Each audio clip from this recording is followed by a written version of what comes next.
You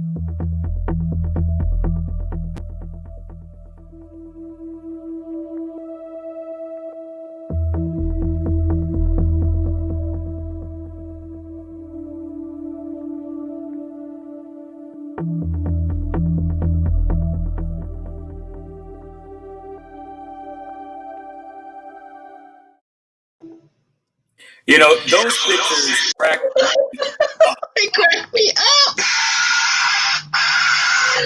Oh my God. Okay, hold on. Are you frozen? No, I just heard somebody sound like rock and roll. I was like, what is that? Oh, no, that was me. So, welcome to another episode. Welcome to the season episode. I can't pause it. Sorry.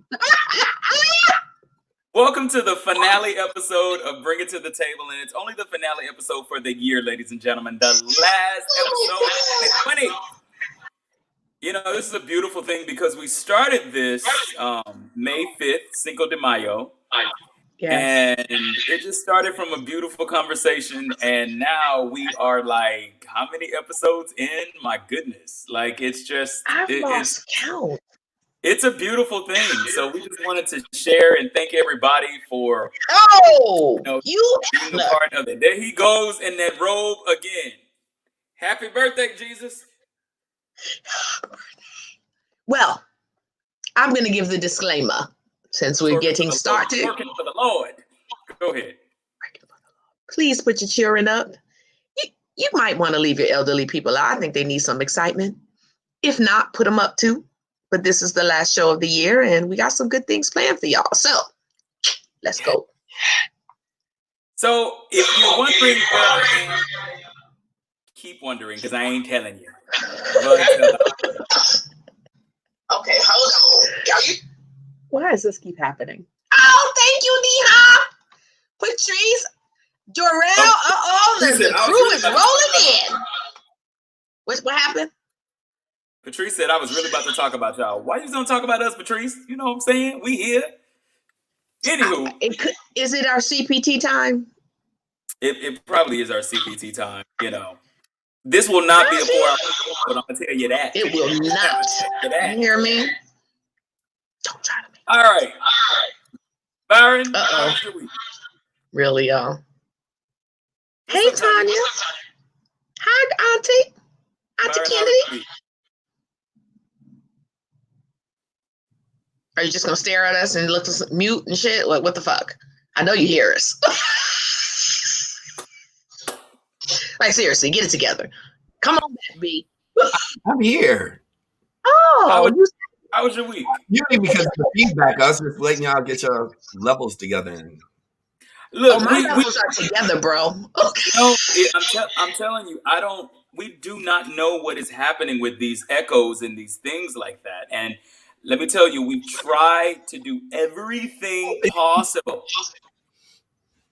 Yes, it's just a little bit of a delay, but we're here.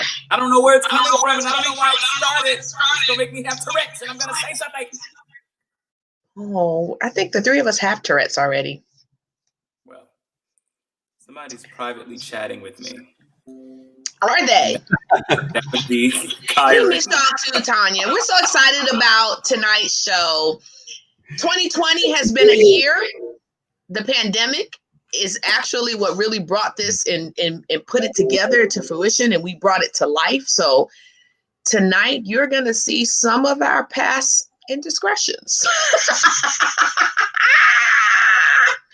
Anyway, some of your favorite episodes will be shown tonight. We're going to flash back and talk a little bit about it. Byron, I'm sorry, what are you doing?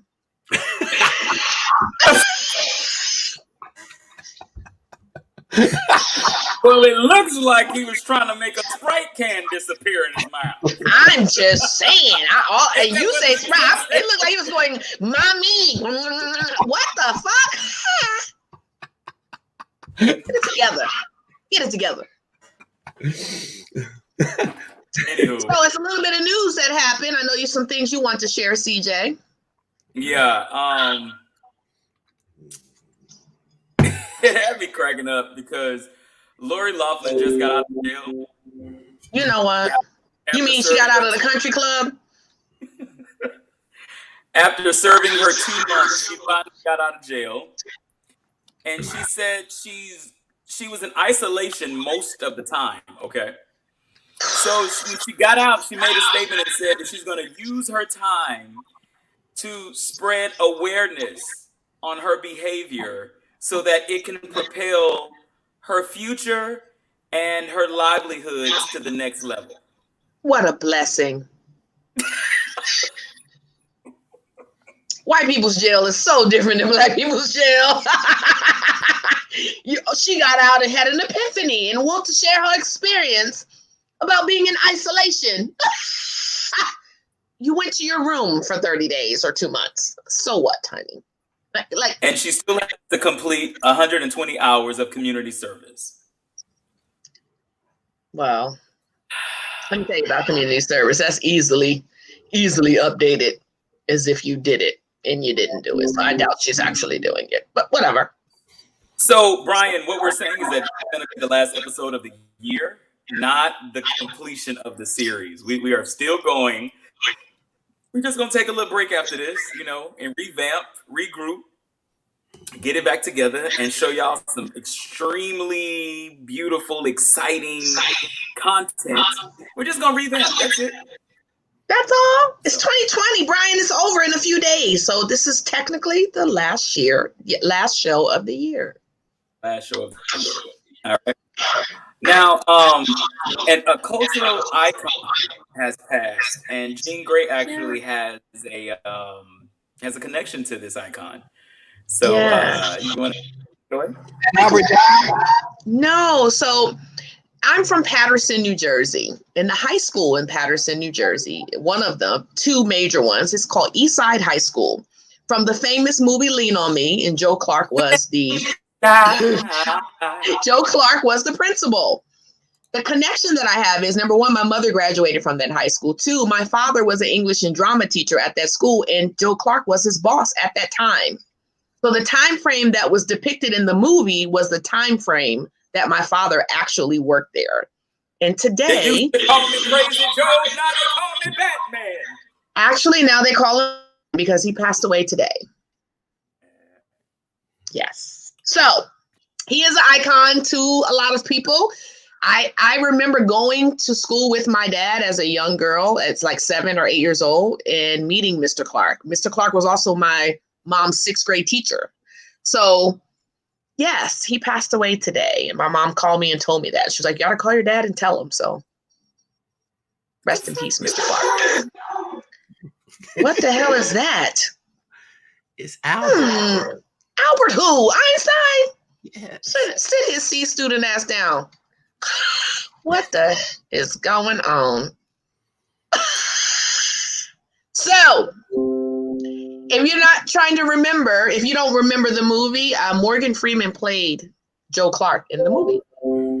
Used to call me Joe. Now they call me Batman. Yeah, that's the thing. I love when he takes the fat kid and he's like, you smoke dope, don't you? Smoke crack, don't you smoke dope? Don't you like crack? You like crack, don't you? You smoke crack, don't you? You smoke crack, don't you? That's everything. He poking them in the head. Yes. It rocks your brain cells, son. It rocks your brain cells. So a guest appearance by Al E. What? Okay. Oh, okay. Albert Einstein. Got it. Yeah. I remember Pierre Cardin, right? Everybody wore him in the 80s. Yeah. And, he recently died. He was 98 years old. And it makes me think about all the fashion icons that we've lost this year, and Pierre, yeah. Who didn't wear some Pierre Cardin cologne? Right up there with Jordache and all the rest of them. Yeah, Pierre Cardin. And Harry Ellis. Harry Ellis. Well, I don't remember wearing Pierre Cardin cologne, but yeah, I remember him. Pierre Cardin, I remember you can always find J.C. Penney and shit. You can all, he was at one point in the 80s at one of the top brands, but then all of a sudden I think he did the buyout, where everybody does, and they sell to the major chains, and then it becomes Pierre Cardin, home sales and home this, and then it becomes like, you know. He was out around the time of Sergio Valente and Jordache. Yes, I remember Pierre Cardin. So, rest in peace. Rest in peace. So, yeah. All right.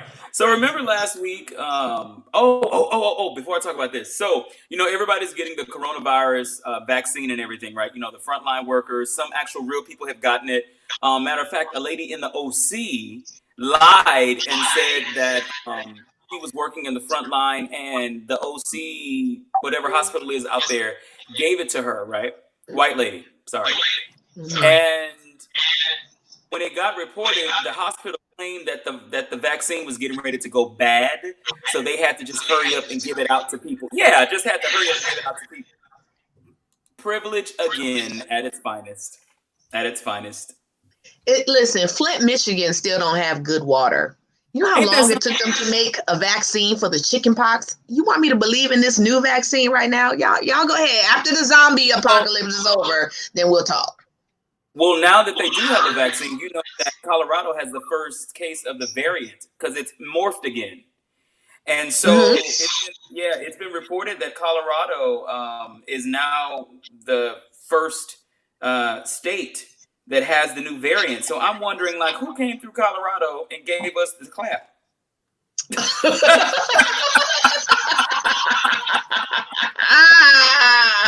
So it says Denver, the first reported case of COVID-19 variant that has been seen in the United States, that has been seen in the United Kingdom, has now been discovered in Colorado. Governor Jared Polis explained on Tuesday. He said the variant was found in a man in his 20s who's in isolation in the southeast of Denver. He has no travel history or nothing. So that's so then how you get it? And you ain't been nowhere. What's up? Hey, but that's my cousin Debbie. How you get it and you ain't been nowhere? And this is a different variation of the virus. Like, what you been doing? So then he was around someone who had. Tiger. So he was. They say that tiger in Brooklyn had it. You been fucking animals? Like, how you get this variation of the virus and you ain't went nowhere? Like, what you doing in Colorado in the backwoods? Is that fucking? You know what? Okay, so how was everybody's Christmas? My Christmas was great. Yeah. Byron, why you looking like old you man? smelling shit. Like an old miser. I was thinking about the sheep. Who's fucking sheep? Oh my God. Father, help if us. You ain't loving me, who in the world you fucking? Ain't nothing messing me around. You're gonna miss my love and nobody else. Remember that song? And if you keep on treating me the way I don't want to do it, I don't want to do it. No, he's singing that song when he out there fucking them sheep. You better keep on. Oh my God. Not the sheepskin. Not the sheepskin. Well, I'm in a great mood today, and I'm glad that we brought this year out the way that we're doing it. I think we had a good year for our show that we just kind of put together impromptu, and we got some good footage. Some of your favorite things to kind of recap and look at. I have a question. You have a question? Yes. I have an answer. Let's go. Have you guys heard about taking the vaccination and people getting Bell's palsy? Yes. I saw some pictures of that. And hold on, but to that they say it doesn't last long. It'll be okay. So I gotta walk around here like, I'm better. Thank you so much. No, thank you. Look at my glass. This was a Christmas gift from Lakeisha Red, Jean Grey, JFK for my Christmas. That's how I feel about the Bell's palsy. Just completely ignore it because I'm not taking that goddamn vaccine. The only paralyzation I want is when they shoot Botox in my skin. I have an uncle who has Bell's palsy and it never went away. So I'm not taking those chances. Entire left side of his face. He was he's in the Army. He went to Iraq and they had mad turbulence on a plane and his face hit the back of a chair and he had Bell's palsy for that. And it never went away. So y'all not about to play with plan B and C and shit. Like, no. Let me tell you something. Some people, it never goes away. And typically when people have a stroke, it never goes away. So I want to say that, yeah, no, I'm not doing it. Let them practice on others. I got a little palsy. I'll be all right. That's why most people are afterwards. However, if you had the chance to take it away and if you didn't want it, you wouldn't go get it. You wouldn't do something that will possibly make you have it. Have y'all ever had Have y'all ever had sleep paralysis? When you feel like you can't move and you sleep? Yes. Okay. So why do I want a vaccine that's going to give me something that is similar to that? Like, that has scared the shit out of me when it's happened. I can't so smile. Why would I want a vaccine for that? Like, that's absolutely crazy. Mm-hmm. So I'm okay. Y'all keep practicing on other motherfuckers. Is that what I'm you're good. doing? Get those out of the bottle? Are you taking some alive right now? Oh, I don't understand. Don't take the vaccine. I'm with you, Darrell. Well, I tell you this.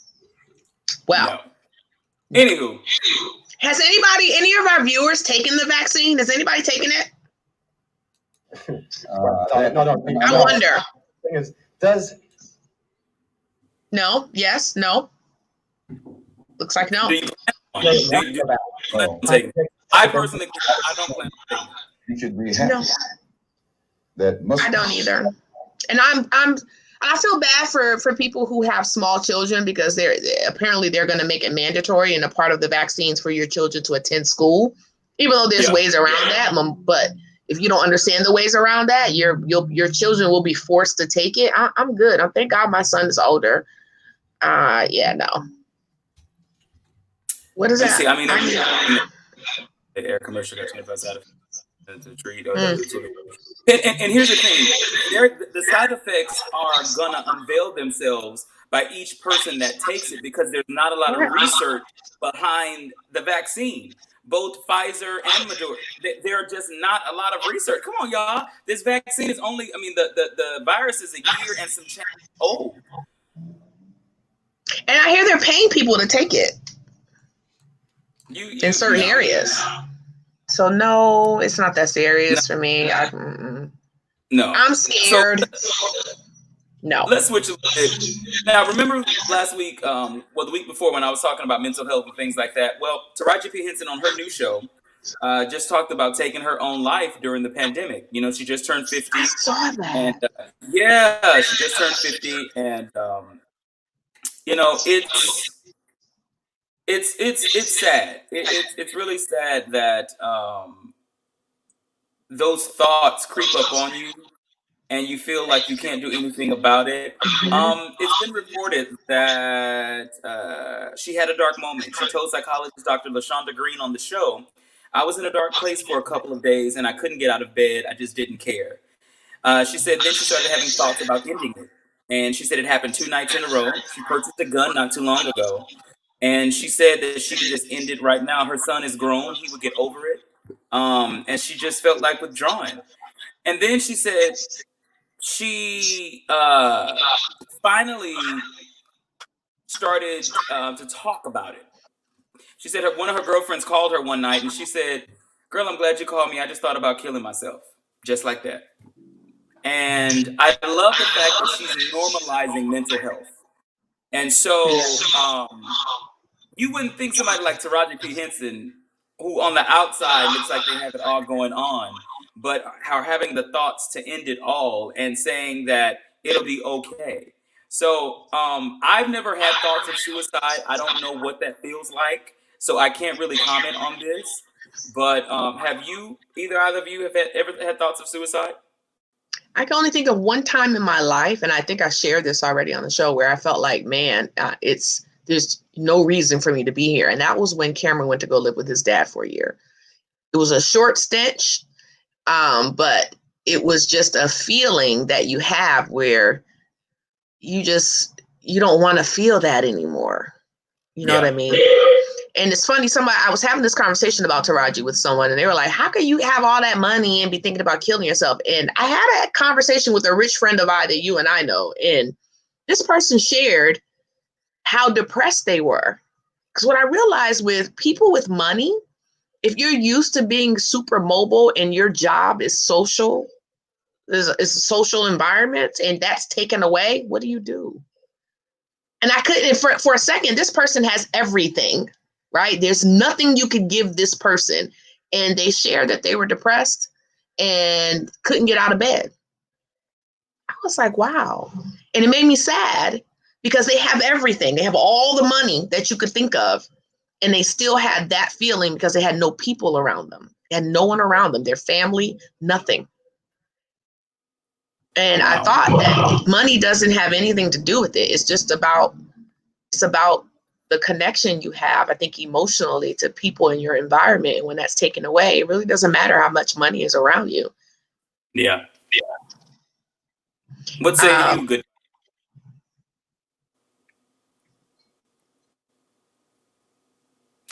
Talking to you, Billy, while you're somewhere reading. No, I was caught up in the vaccination conversation of back in 2015. And if you go back to King Herod said, kill all the children when Jesus was born, during Caesar time, kill all the children 2 and under. And in 2015, they went to take all the vaccinations again. And they said, make sure all children 2 and under took the vaccination.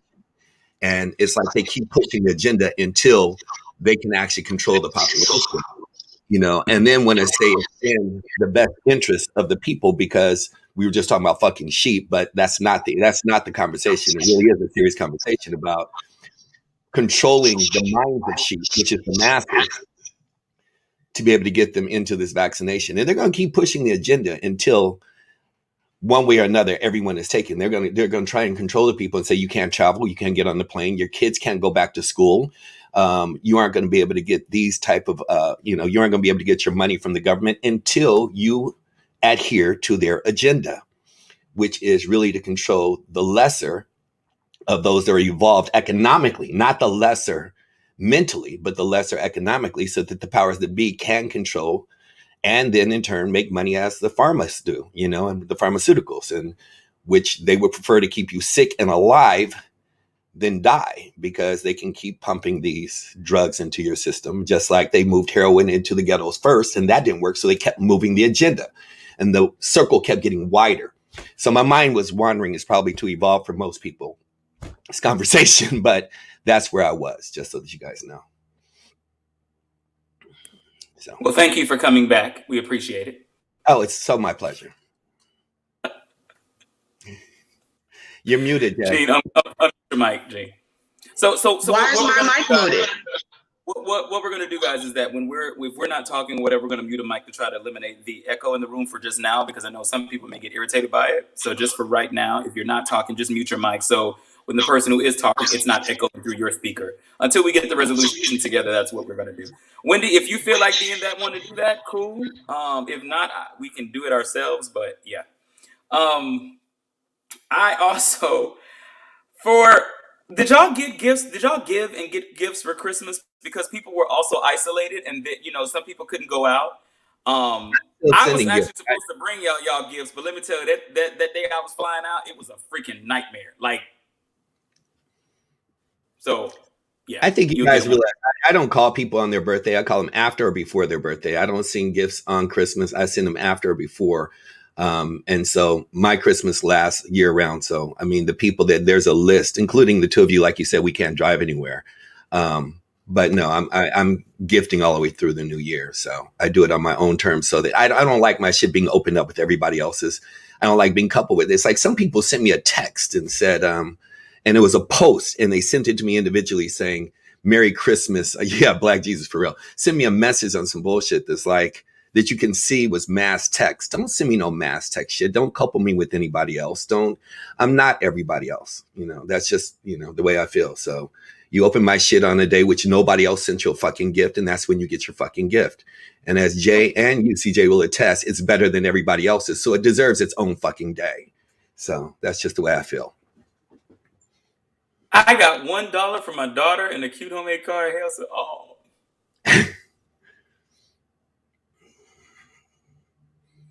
Jay, why are you muted? Who muted you? What's going on? No. there we There go.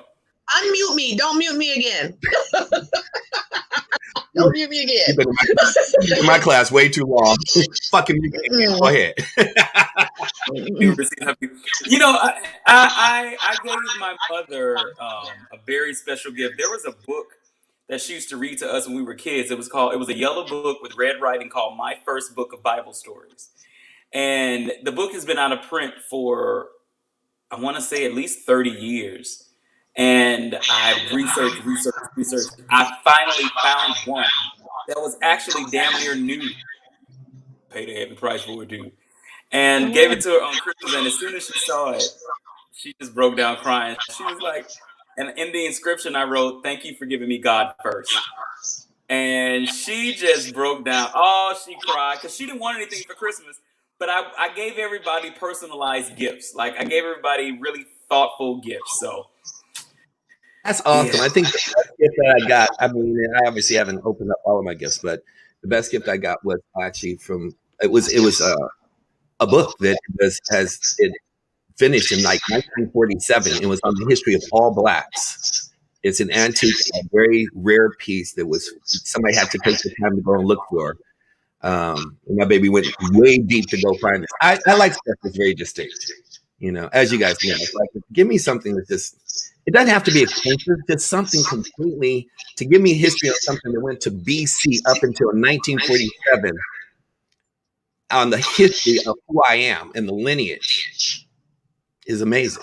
You know, it's just, you know, and people know that I treasure my library more than I treasure anything else. So, you know. Cameron bought me a face mask, a Fendi face mask. It was so cute. That was, I mean, of course, Robin did his thing. I got the things that I asked for, but, you know, I got some nice perfume, and he was like, "You're just really into sportswear." So he bought me some sportswear and tennis shoes. So yeah, it was good. I don't have anything to complain about. I cooked a nice meal. We had people. What happened? He gave you penis.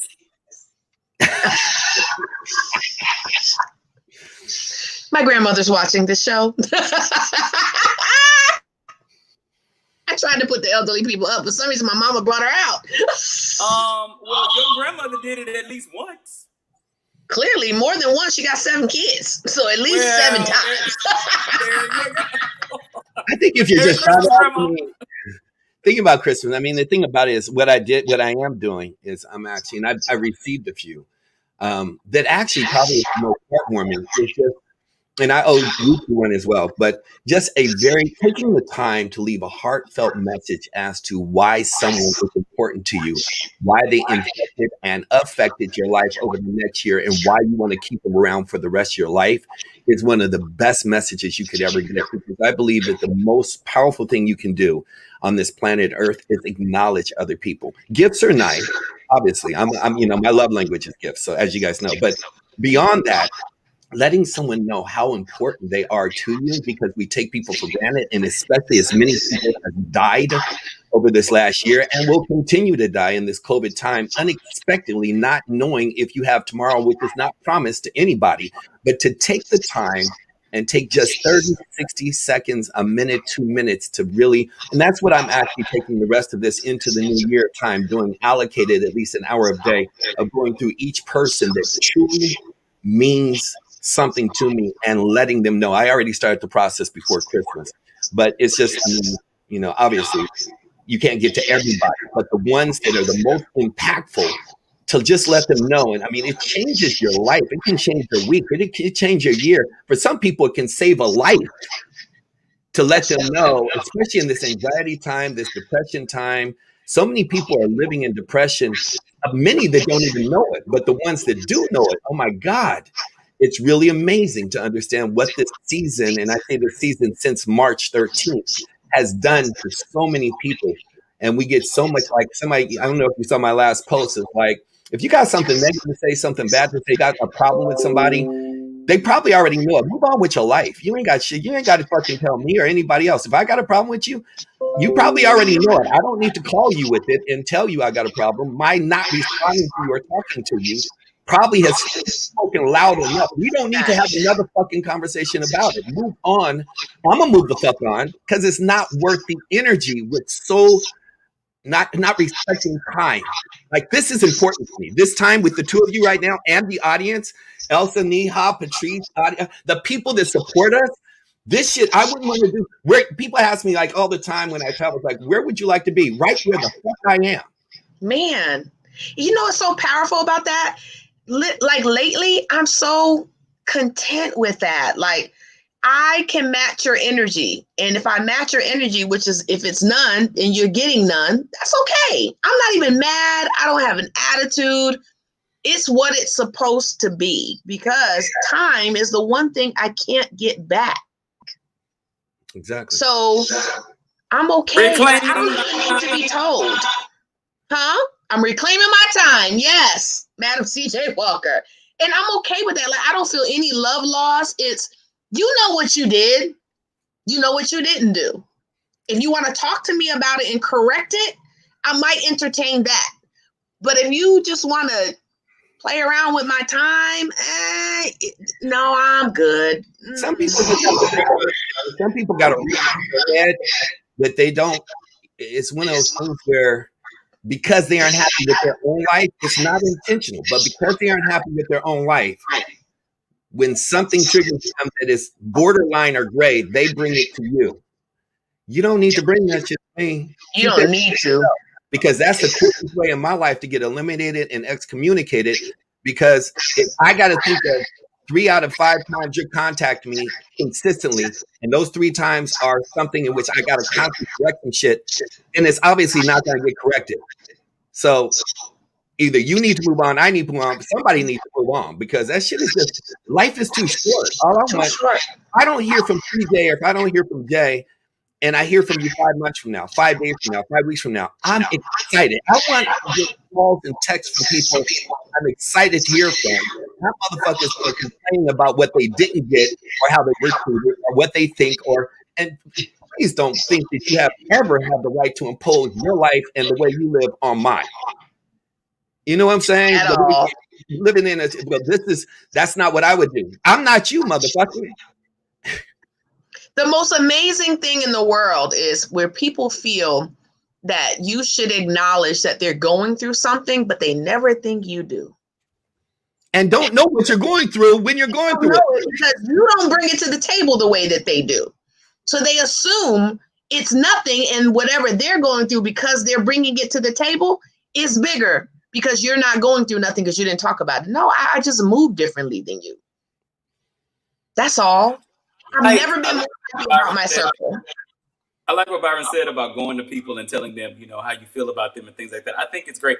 So, like, I want to go to some of my best friends and just say, you know what, y'all? Fuck you.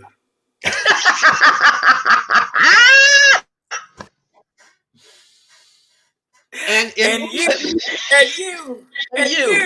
You know, with a big smile, no aggravation, just a good old fuck you. And happy birthday, Jesus. My real friends have never failed me. Have we disappointed each other every now and then for different reasons? Maybe. But failed me? Never. And I'm okay with that. Like, because I knew where they were when they were where they were. So I'm good. At this age, at 44 years old, I have never been more happy and blessed with my circle. I'm great. Let me tell you, I'm struggling in the friends area, I will say, because a lot of my friends are leaving me. And it's because I'm coming to the realization of who's for me. And I've been pacifying them with it for a very, very long time. And I take full responsibility for my part, because some things that I shouldn't, and friendships I shouldn't have held on to for so long. And especially when the card was revealed and they kept telling me who they were. And I kept being, no, that's not really what it is. So I'm noticing who's for me, you know. Let me And say something, CJ. I'm gonna interject right there, CJ. Let me say something. If there, I don't take friends lightly. I don't take the. I don't. Me either. I'm probably the worst. Jay will tell you, and Eric will tell you, and people around me. I probably throw around love way too much. The word love, where it can be misconstrued by so many that he's in love or he loves or this and the other. I throw that word around way too much. But the word friend, I actually put it at the highest realm and rung of my tree. And I'm a firm believer that if they are your real friends, they wouldn't be leaving you. So they were never be leaving you in your first place. Let's be clear. Preach. I was gonna say that, and I'm glad you said it. I'm learning Language that. is important. They weren't your friend. Because your real friend, Jay could go and she can go and make $1 billion, or she could be on death row. She can actually be in the hood, or she can actually be living in a 5, 6, 7, 8,000 square foot crib. I don't give a fuck. All I do is give a fuck about her. Same thing for you. The people that are my friends that I love unconditionally, without a condition, because the root of their soul aligns with mine. Now, if your roots don't align with mine because you're incongruent, doesn't make you wrong or right, we just are not congruent, then in turn, that needs to be pruned and pulled the fuck out of the garden, whether you do it intentionally or whether I come and I start pulling shit out myself. But I need a clean garden and a fertile garden. You need an environment, an ecosystem that you feed and that feeds you. If the shit is not feeding you, then it's not supposed to be in the garden. And I think the definition is powerful, because the word is one thing, but how you define it and how I define it may be very different. Totally. And so the word friend to me, there are levels to that game. There are work friends. There are childhood friends. There are friends, right, that are like family. And so you have to be clear that when someone calls you their friend, you need to make sure that your definition is the same as theirs, or you need to be able to quickly identify when it's not. You know what it is? People are leaving you the way that you just described. That's not the word. I love people as they are. You know, no trying to change, no trying to rearrange who they are. I just look at them as, I'm a Cancer. I just, I love everybody and everything. And within that, though, I have found that I'm loving the fact that you're loving me, or showing me bits and pieces that I think of what love from you is. And it's been one-sided with a lot of my friends. It's really been one-sided. And now that I'm understanding what the definition of friendship is, and again, it's all a part of my growth. It's really narrowing the page. It really is. It's like, but even though I'm in the mourning process of losing some of my friends or people who were in my life that I thought were friends, associates, the clarity that's coming through is so valuable. It's showing me that I am more powerful than I think I am. And it's also showing me that I am more of an asset to myself, not to them, than I think I am. And it's literally showing me what that means and my value, if that makes sense. And again, I'm learning this, y'all, because as me being who I am, I just, we kick it, we hang out, blah blah blah, a couple of times. You're my friend. But I'm noticing that ain't the case. That is not the case, especially with somebody. And that word love, CJ. That word love. Too many people want to love you the way they want to be loved. Correct. And that's okay, but it's not the correct way to love. The correct way to love is for me to love you the way you need to be loved, and loving you just for who you are, and appreciating the good and bad about you. And serving you, not serving you to serve me. Mm-hmm. Because the bottom line is there's going to come a day, CJ, where you're going to need that in return. And if they can't comprehend how to love you as you are, when you even may not deserve it sometimes, that's not your friend. That's not your friend. Okay, so that's exactly. You know how you can feel conditional love? Yeah, you can feel it. You know, if you make a mistake, they're gone. You know what I mean? But they don't. But they want you to respect their mistakes. That it don't work that way, love. I'm human too, motherfucker.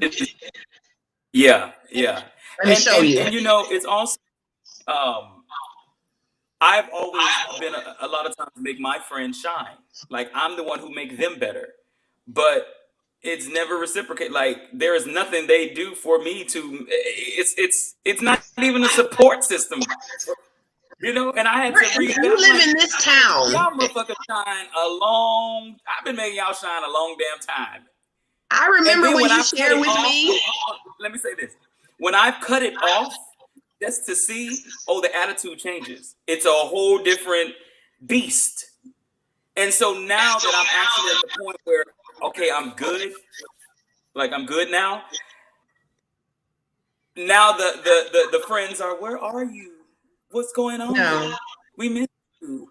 What's happened? And I'm like, I'm good. Leave me alone. Just leave me alone. Do you remember when you shared with me on your birthday? You was like, I never went to a birthday where I paid for it myself. Where other people paid for it for me. And I was like, what?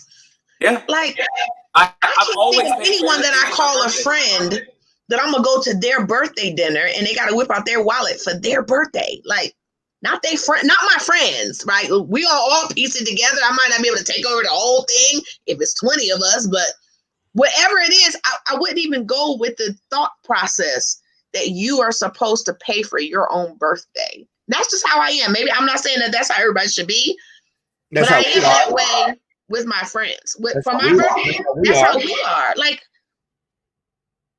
I don't understand that. So, and you don't have to be my unconditional friend for me to think that way.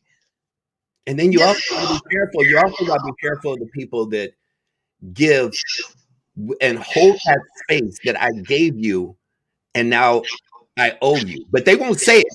But they hold a space that, do you know what I gave you? What I did for you? I gave you the last of this. I gave you all of that, and this, that, the other. But motherfucker, you shouldn't have gave it. You shouldn't have gave it. Because when I give something, no. Sometimes it said, you know, you wouldn't be the same without me. I mean, it just. If you ever say that fucking shit to me, anybody, if you ever fucking tell me I wouldn't be who I am without you, I will sever you like a fucking diabetic knee. I will cut you the fuck off and show you what it looks like without you. Well, that's what Mikey Gluckstein, he said, how do you know when to get rid of these so-called friends? I'm going to tell you something, Mikey. You've been knowing when to get rid of these friends. You just kept ignoring it.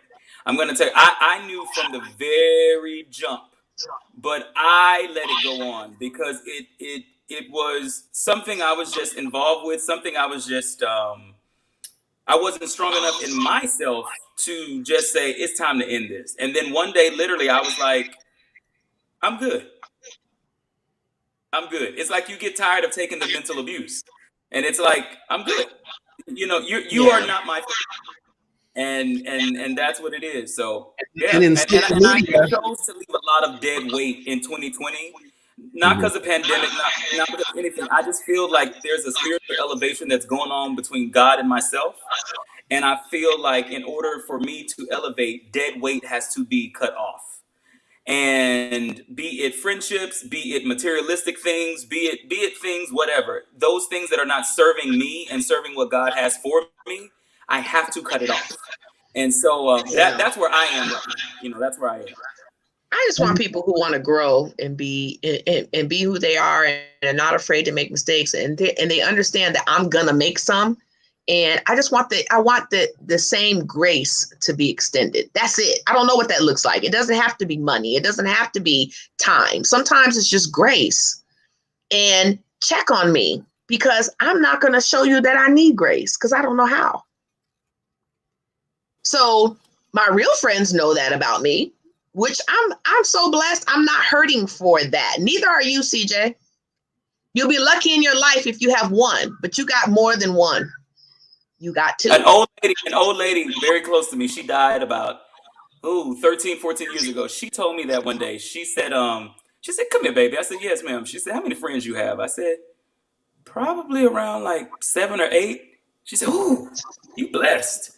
And I said, what you mean? She says, if you got somebody that loves you, that's all you really need. That's all you need. She was like, and if you have more than that, you're blessed.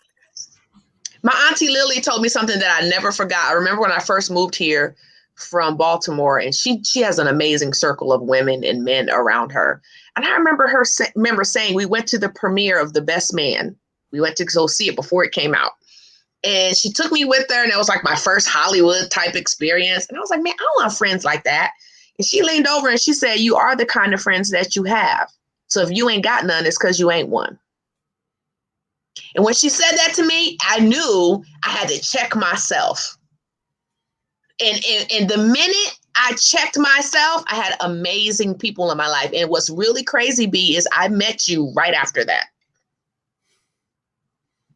And the reason I love you, we'll leave that echo. I'm sorry, guys. Is because everything about you both is literally a reflection of who I am. It is all those things that make me the person I was raised to be is both in the reflection of y'all. And it's weirdly tied together, and it's beautiful. When y'all check on me, it's not a check on me to see what I got going on the next project. It is literally a check on Chris. Right. Yes. And that's what I love y'all for. You know, when I'm traveling, when I'm doing whatever, I'm gonna tell y'all, listen to something. There is not a time that will go by when these two won't say, where you at? Are you safe? Are you good? And I do the same thing. Sometimes I'll just call Pete and be like, I love you. And he'll laugh, and that's it. And sometimes I'll call Jay and he'll be like, you good? Good. Yep. You always say you good. Like I'm just in, and she'll say, I'm just in here frying some chicken. So I'm in here making some tacos. Oh, I'm smoking. You know, and it sometimes can be a 15-second conversation, and that's it. But I'm letting my friends know that I love them, and they do the same with me. And I'm learning that this is the root of what I want from my friends. Now, I have no expectations. I do have a want, and I just want folks who I love who love me. That's right. Yeah. Yeah. Can I say that the biggest lesson I've learned is the things that I don't like about myself, I see also in my friends. And I realize if I need them to share grace for the things that I might be, growing in, how dare I not extend that to them? One of the biggest loves I have for B is his human side. And it bothers me so much when people try to rob him of that, because he's such an extraordinary individual that they don't want to allow him to be a person. But when you know his human side, that's to me the most extraordinary part about him, because he's a man.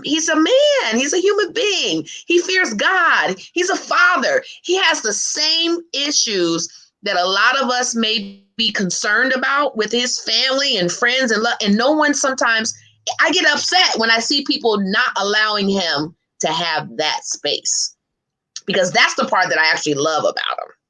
I love that fact very seriously.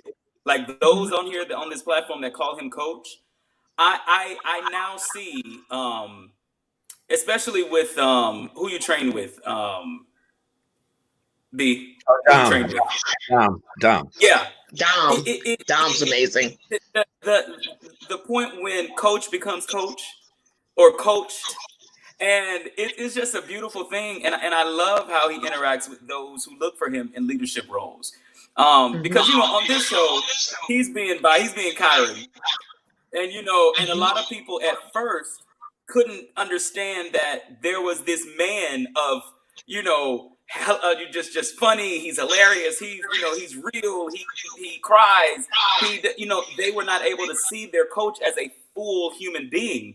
And I think with this show, it helped them see that. And I hope that leveled up y'all respect for him, because he really is a good dude. I'm telling you, this man. Sometimes his cup gets full, and nobody wants to acknowledge that. I mean, come on. The respect of leadership should be shown in a way where it's, human and it's raw, because you want to make sure. And I think that's where a lot of time pastors have the problem, because you're only looking at that person who's preaching the Bible, not looking at that man who's actually sexually active, who does, go out and have a good time and get a beer now and then, who, sits and talks shit with his boys and stuff. Sometimes pastors need to say, I know when I was going to a certain church, my pastor would show that all the time and we would crack up and laugh because it made him a whole human being. And I think that friends and who we are, the being authentic is just a thing I crave. Because if you know me, you know that I've been consistent with who I am for the longest damn time. I ain't changing shit. But it's like when I see you act one way in front of this person, another way in front, I'm just like, okay. Mm-hmm. But if you can deal with me when I might not deserve to be dealt with, you have my loyalty. Because I'm going to deal with you when you don't deserve to be dealt with. And I wish a motherfucker would try to come in and have something to say. He knows that. Hands down. Sometimes he makes that phone call. It's like, sever the tie. Tie severed.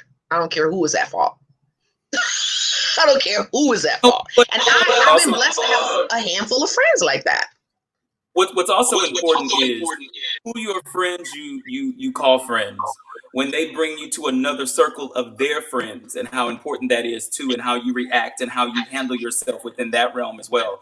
Because I know when Byron introduced me to a set of his friends last July, he didn't have to do that, and he doesn't do that for everybody. Yeah, and I'm also very aware and respectful of that relationship too, because I want to make sure that I'm a representative of him. You know what I'm saying? It's like you're bringing me into the fold. You never want people to say, what kind of friends Byron got? What kind of friends CJ got? You never want to hear people say that, because then it becomes tarnished and stained. And then it's like, then it leaves doubt on who the real friend was. So that's why I'm always respectful and cautious of bringing people into new friendships and just making sure that I'm represented as well, because you're bringing them into the circle. So, it turns my stomach sometimes when I hear women say, I don't fuck with females. Because you're probably a female not to be fucked with. And you don't realize, and I used to be that, but in my 20s, I was like, I don't like girls, they too much drama. And it took me to realize that there are some things about you that you're going to want people to accept, and you better figure out who you're going to accept that from. I have amazing female friends. I mean, phenomenal. From Erica to my sister in New York, Marnie to Titi. Like, I have some to Nasha. I've been knowing Nasha since the 6th grade. She know everything about me. So I have some female friends that I realize there's really nothing they can do because they accept me the way that I am. And if you're that female that says I don't mess with females, you got some things to check in yourself. Hey, B, I want you to go in really quick. Give us some quick tips and on characterization of what a friendship looks like, on what a friend looks like, because I don't want people to leave here thinking that who their friends are, they're starting to pick them apart now and see if that's really what they are. And I don't want them to do that. So give us some quick characteristics of what a friend looks like. I would love that. They just need to look at the two of you. I'm good. No, I mean, it's like,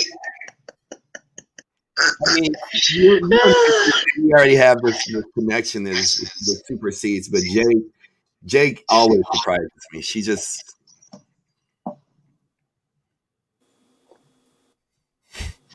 don't do it, boy. Oh, I ain't ready to cry this episode, damn it.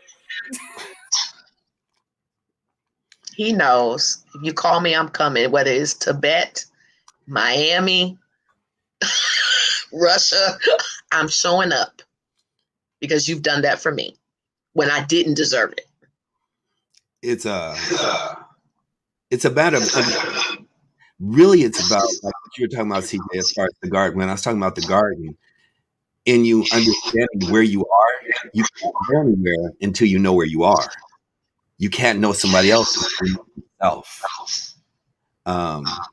In knowing yourself, the elevation that you're looking for comes from with pruning that tree. Your heart to love so many people breeds so many leaves. Those leaves represent the so-called friend. The so-called friends are leaves that are actually bringing so much shade in your life. And the season is to let it go.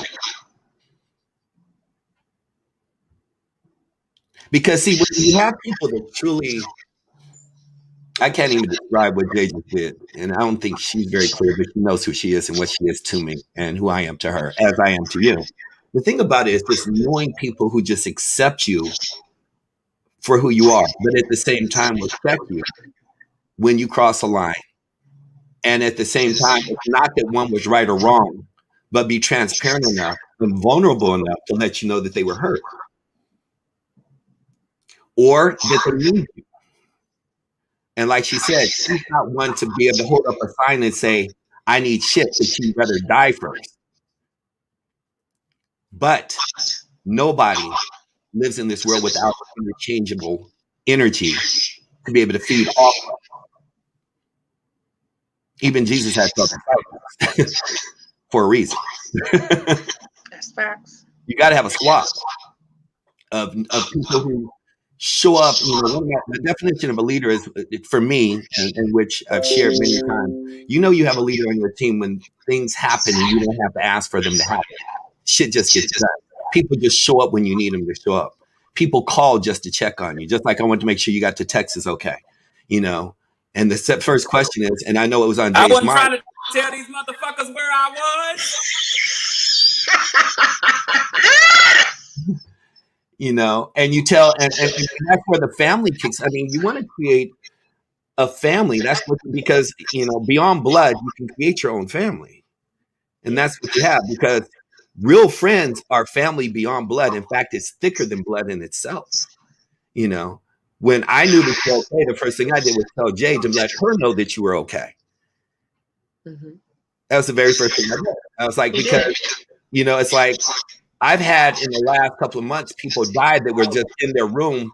And 2 days later, Tiny was one. They didn't even know he was dead till 24, 48 hours later. Yeah. You know, that's happened to me like 2 times in the last year, of someone who just passed and didn't know that they were gone. If you don't have people, an accountability system of people who genuinely, authentically love you, even when they're bothered, or, you know, it's like, get over yourself. You know, I'm actually on a chapter writing a book called Employ Your Ego. And employ your ego means that everybody has an ego. People hear ego and think it's a bad thing. It's not a bad thing. Everybody has an ego. That's right. Hire your ego to work for you in an egotistical, narcissistic manner to serve others, to love on others, to be so arrogant to give when you don't have, to support where it's not necessarily asked but needed. Because strong people like Jay are not going to tell you what they need.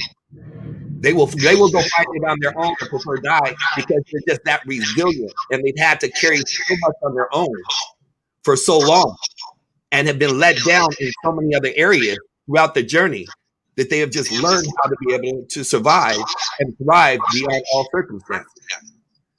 But none of us can thrive without having the right people to circumvent us. That's right. He was one of the first people to help me realize you can't do it by yourself, because I just felt like I have to do it by myself. And there are so many, and then he also helped me realize I never was doing it by myself. I was just trying to. So this holiday season, you make sure your friends are. What about your friends? Are they gonna be around? Are they gonna be Yeah, I mean, that's what you said. CJ, talk about friends going into the 2021. It's really, you know, you need your board of directors of people who are going to truly serve you. You know, serve you mentally, emotionally, financially, spiritually, and hold you accountable to becoming a better person. You know, how much better are you this year in 2021 than you were in 2020? You know, how much more powerful you're going to be able to give back. You know, all the people that are so-called friends. I mean, really, what do they serve? How do they serve? Mm-hmm. You know, and there's some good people who call them friends. There's some good people who want to be friends and they don't know how to be. Don't know how to be. Man, now that's the one. But sometimes God will send them to you to teach them. But you got to decide if you want to even take that But burden. how do you relationship, because there are some good people, they don't know how to be friends, and you can see it in them and you can see the potential. Do you nurture that? Do you feed that? Or do you just allow them to be at a distance and keep watching you?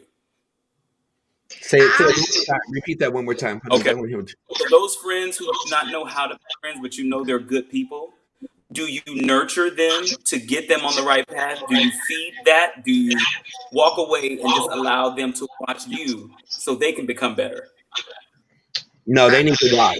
That's my they need to be avoided. For me, it's like in 2019 and 2020, there was a topic in the social realm of growth. If you look at Gary Vee, or if you look at Grant Cardone, or if you look at Robin Sharma, it's many of them. I'm thinking of a couple other names. And there was this topic that was really popular that kept circumventing on like these, it's always trending. And one of the biggest topics in 2019 and 2020 was called ghosting. Called what? Ghosting. Ghosting. Right? So, friends, whether it was dating and somebody went out on one date and then they ghosted you, or whether you have friends and they were, there for a season and then they just stop returning your call, or, just people that just disappear. My term of understanding, which I'll probably do a lot of, and I already know there's going to be a lot of that going on for me moving into the next year, but I don't do it after one incident, two incidents, or three incidents. I have a style. And I think that either you or Jay just said, I think that when things are not going, when things aren't on the same page, you don't really need to talk about it. You already know. You really do know. Whether you're listening to your spirit or you don't listen to that's on you if you want to ignore the voice and the spirit that's screaming at you. Because if you're forcing something, it's not supposed to be. That's the wrong thing, though, where you're trying to make something happen that shouldn't be there. You're trying to be somebody that shouldn't be in that space. And when you don't get what you want, that ego tells you that then you're crossing boundaries, and you're actually becoming intrusive. You're becoming offensive, unintentionally, with good intention, but you're still breaking into a room that was not yours. Because I didn't answer the door, does not mean that gives you the right to break down the door and have a conversation with me. Mm-hmm. I could be in that room isolating myself because something else bothered me. You're taking it personally because I'm not answering the door. You think it has something to do with you. Now you created a bigger problem because you crossed over into a space that was never yours. That entitlement that you shot in the head walking in the wrong room. Get closer to your mic, B, because you keep going in and out. Did that make sense, though? Yes. So it's like people go into a space for a reason, When I go into a space, it doesn't always have, or if I post something, you'd be amazed how many people think or interpret I'm talking to them. I could put one post that has nothing to do with any individual, just a spirit and a conversation that was triggered, and 20 people will be like, so are you talking to me? Is this happening? Yes, you are talking to them. If you think I'm talking to you, I am. I'm talking to you. Which had nothing to do with the old saying is a hit dog will holler. Yes. And if you shoot fish, where the fuck? He's the way he said, I take it in doses, right? If I meet you, no one starts out at 100%. Everyone starts out at 0. And whatever you end with, whether it's 30%, 60%, or if you even make it to 100%, I believe you. And I'm never disappointed because you have to start from nothing. And most people work backwards. You start at 100% and you have to deplete me. I can't let you deplete me. I want you to start at 0, and where you end is where you'll stay. So when I'm meeting someone who doesn't understand what it means to be a friend, I use the word doses. What I mean by that is I'm going to take you in doses, and I'm going to make decisions daily, weekly, monthly, or annually on what dose of you I'm going to take, because I already know who I am. You don't. Doses. So when you figure out where you want to be, I'll meet you where you are when I feel like it. Which may be never. Which may be motherfucking never. And here's another dose. And some people get the never. I can meet you up front and be like, this is a never. I will call and say, before we never speak again. When he says that, he means it. I'm so fucking serious. because it protects me. I gotta protect me. So if you don't even know I need to protect me because you don't even know how to protect yourself. Therefore, you get zero. You can say who you are all day. You can tell me how great you are. What kind of matter of fact, if you're telling me how great of a friend you are, you're probably not one. So I'm listening and I'm watching you. And what you do will show me what I need to do with you. You might stop at 10%. Matter of fact, really, when I meet you in the first 5 minutes, I've already put you in your percentage bracket. So I just want to see where you go, but I know my personality isn't for everyone. And I can unintentionally hurt some people because they're just not ready. Period. I have two signs. First one is that statement. And I can count off the top of my head 6 in the last 4 minutes it happened to. And these are people that I talk to daily that I was interchangeable with that were in my world. And the conversation starts just like that. How do you know when a woman is no longer, and you can work it in reverse as well, but how do you know when a woman no longer has feelings for a man? In a case study, she has no emotion linked to it anymore. She has no more conversation. She doesn't get riled up. She doesn't get triggered. She's not pissed off. She's not yelling. She's not texting back and forth. She's just dead. You're dead to her. Jay will tell you, you're dead to her. Once that happens, it's just like, okay, are you finished? And that's pretty much when I get to that point where it's like, before we never speak again, let's have this conversation so you can get it all out of your system. My baby sister. So you can get it all out of your system. The other sign, which Jay will tell you, is if I'm not consistent with giving you really nice gifts, as I have or will do for CJ or I will do for Jay, if that's not a consistency and you get a really nice gift, that's like a last dinner to me. Mm-hmm.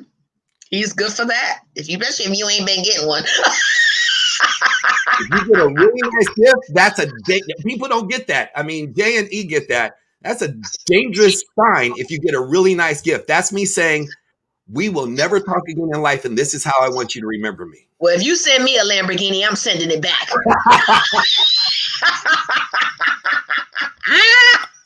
We gonna ride that motherfucker to some wheels get dirty. We gonna do some donuts in that shit. Again, take it back. He said it to the wrong person. We gonna ride that shit in the ocean, like you saying. Yeah, oh no, I didn't get it.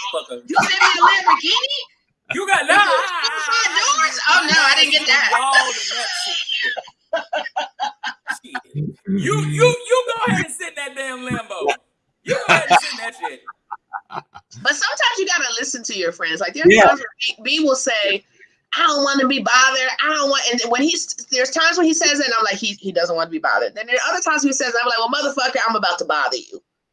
Because you're gonna take this bother. Because I know what he means by that. You know what I mean? But ladies, men, I'm gonna say this to men. A woman will lay next to you night after night and disconnect from you emotionally slowly. Her mind will be somewhere else. And the minute the mind goes, the body will follow. But the mind takes time. Women are different. So careful. Be very careful. Walk slowly. Walk slowly. Men don't move that way. So a woman will observe and say, okay, this is the right thing to do to leave you alone. And then when she leaves, you'll be like, oh my gosh, she just left out of the blue. No, she left 2 years ago. She just lay next to you for 2 months. Can I ask y'all this? If the friend, if you stop fucking with the friend, does your squad stop fucking with the friend as well? My squad does. That way. I don't move that way. Okay. Well, it depends. It depends. Hold on. Yeah, let's fill in the colors because there's some colors there. Yes. Okay. Generally, and I'll give you an example. If somebody is toxic to me, then I know, and if I believe and know that they will be toxic to you and to Jay, I'm going to tell you and let you use your own judgment. Will usually result in you discommunicating from them.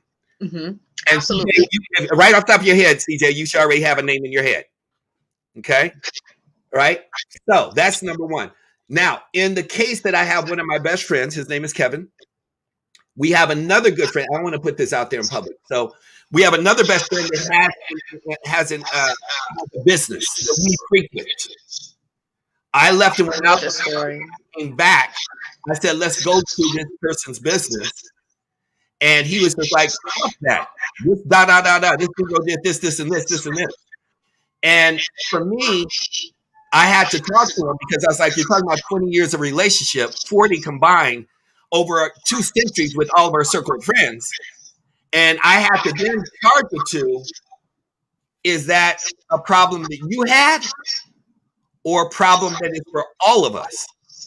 And I said that that's a problem that you had. So I'm not buying into your problem. That's something y'all need to handle. I'm not going to let that affect my relationship. Correct. Because it had nothing to do with me. That was personal. That was between y'all.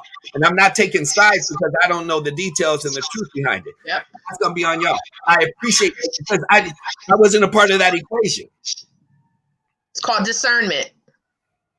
Because there are people that have come into Byron's life that I am not necessarily connected to 100%. However, if he tells me I love them and I care about them, it may take me a little bit more time. So here comes the 100% versus the 30%. They may be 100% with him, but they might be at 20% with me. But they receive 100% of my respect because he loves them. But the minute you show me that you are not in his best interest or you hurt him in any kind of way, I don't need that 20%. It's over. It's severed. But if I love you, I'm ride or die with that because I if y'all had friends and y'all say we ain't fucking with that one no more, then we're not. But what I've noticed is that there are people that will say we ain't fucking with them no more, and then one person in the group will go back and be like, oh hey, what's going on? What we were chill. That has always caused issues for people, and that's why I'm wondering if your squad is telling you we good with them too, you should be. And I wondered, is that a valid argument? Because some people would say, no, I can still be friends with them. It's okay. Like, And then back to what Jay said that it's the word was discernment, right? Because you have to be careful. I'm just going to use a dating scenario, for example. If CJ, you dated this woman, let's just call her whatever, L. You dated ISIS. ISIS, right? Or my girl that's in Peru. Just messing with you. Let's just say you dated ISIS and you sold me and Jay on she is the best thing since, sliced bread. Before we even knew that you were dating her. She's got this going on. She's got that going on. She's just one of the most incredible human beings. This, that, and the other. We befriend her, bring her into the crew. We don't even know that you are smitten by her, that might be a possibility. Then you date her. And then all of a sudden it implodes and now she's the devil. And then you come back and you want us to just continue the relationship with this person because you guys had an implosion. That's a character flaw that we would have to check you on because you got to be careful with your family. You don't marry somebody, then bring them to the house, or say you're going to marry somebody, bring them to the house, then marry them, then call them the greatest thing that's ever come in your life, then go through a divorce, and then the family has to excommunicate them, and then you go back to the trick in the first place after it's all done, and then want us as a family to embrace her again. That's a character flaw on your part. And now we got to create boundaries because I've had that happen where two people that I love no longer love each other. And the boundary is if you and B break up and I love both of you, you can't come to me really and talk bad about B. You might be able to vent and say how you feel or whatever, but there's not going to be a lot of interaction from me on that point. And I wouldn't really allow him to do the same. He wouldn't, because you just wouldn't be a topic anymore, right? But if I love you already, he can't take that away from me unless you've done something so detrimental to him that I know that if it was me, you would do it to me, then I sever the tie. Right. But I know people who've had personal beef that I love both of them. And I'm like, look, I love you and I love her, but you can't come to me and talk bad about them and not participate. Right. So you gotta figure that out. Right. And I've been able to maintain that because the first question I'm gonna ask you is what happened when you told them? B knows it. That's my first question. What did he say when you told him how you felt? And if you tell me you haven't told him, well, I'm going to think you're a really bitch ass motherfucker. And I'm like, why are you telling me? If you can't tell him, don't come tell me. And the better you take care of the garden, the better. And when I say the better you take care of the garden, that means the better you take care of the tree. You are the tree. The better you take care of the tree, the better you take care of the roots. As time ticks, you either become more stupid or more wise. And as you evolve into the beings in which we all aspire to be, this should never even be a topic as you get further in your life. This is not a topic. This is because I don't associate with motherfuckers like this. People know they can't come and talk to me about B. And it's really interesting to watch because they'll think, oh, but I really want to get this off my chest. Not if you don't have the balls to go to him and tell him how you feel, bitch, I'm going to slap you in your chest, even if it's true. Even if it's true. The fact that you didn't have the balls to tell him yourself tells me a lot about you. Mm-hmm. Now, if you come to me and say, I had this conversation with B, then I might listen to it and say, okay, well, how did that go? But if you don't have the ball, because when I have a problem with him, I have balls. I will go talk to him. Mm-hmm. Is if you didn't come talk to me about it, but you went and talked to somebody else about it, you're so irrelevant, you don't even know it yet. Exactly. You're irrelevant. You got a problem. And the problem's you. You don't have the guts to handle your own personal problems and to get the information you need to solve it. Say again, CJ. If you're having issues with that, you already covered the ground of what was bothering or what was going wrong in the friendship, and it keeps happening. Do you continuously have that conversation, or do you just cut it? It doesn't keep happening if you have a conversation with the person directly. That's right. Individual, the underdeveloped individual, the minuscule individual, the fucking muppet individual, the person that is insignificant is the person who did not have the balls to have the conversation. Because if I have a conversation that's that important, that bothers me that much, it should have been taken up directly with the party itself. If you choose to have conversations around me and not with me, you just eliminated yourself from an elevation in a space that I will never let you breathe my air again on the planet Earth. And They're toxic. And to believe that your conversations around me and through other people can impact me, infect me, or affect me shows how small a brain you have in the first place to understand the valor, the honor, the wall, the castle, and the dynasty I built in my life with the individuals that surround me. That would be the biggest mistake, is to talk to a CJ, to talk to an Erica, to talk to a Jamila. I got a list. I spent my life building a dynasty. Because by the way, though, if you do bring it to me and I can see that you're moving in a toxic way, I'm telling them. If she didn't kill him first, I'm telling them. I'm going to say, hey. And the way I'm going to tell them is, look, FYI, this came to me. However you want to handle that is up to you. It's none of my business. But I want you to know this conversation is being had. Because sometimes people hurt you unintentionally. And if you don't give me the ability or the opportunity to correct my behavior, then you didn't really give a damn about me in the first place, because I'm human too. Most people want you to respect their human, but they want to shit on yours. It don't work that way. It doesn't work that way. And somebody just put up in the chat, nobody knows what's going on between me and my man but us. Let me tell you something. If you do know what's going on between me and my man, he already knew about it before you did. Exactly. I'm talking to you about it after the fact, after it's been the solution has happened, which I probably really won't do that. Because I remember when I got divorced, people like, the divorce came out of the blue. No, it really didn't. I just didn't discuss it with you because it was none of your business. I didn't want your opinion. Yeah, there's a difference about the way you go about the problem, and that is, you can go. Let's say hypothetically, I had a problem with John Doe, or I knew about John Doe. I had a problem with John Doe, but I go to Jay. I can go to Jay and say, Jay, I need your take on how I could deal with this situation. That is a respectable conversation. I can respect that conversation. But for me to go to Jay and start beefing and puking about John Doe. And I've had that happen. I've had people come to me about a situation. And I said, I'm going to give you one chance because this is somebody who's close to me you're having a conversation about. I'm going to give you one chance to save your own ass. I'm going to give you 24 hours to go have a conversation with them. Because if you don't have a conversation with them, you're not only going to have a bad problem with them, you're going to have a bad problem with me. And a bad problem with me means you're going to be excommunicated from worlds that you don't even know exist. And both him and Erica Yancey are that way with me, and I am that way with them. Yeah. Because we're not perfect. We're going to do shit that people don't like. Exactly. But if you didn't give them the chance to address it or correct it, why are you telling me? Because I'm not on your side. I'm not. I'm just not. I might be able to tell you how to address them, but quid pro quo.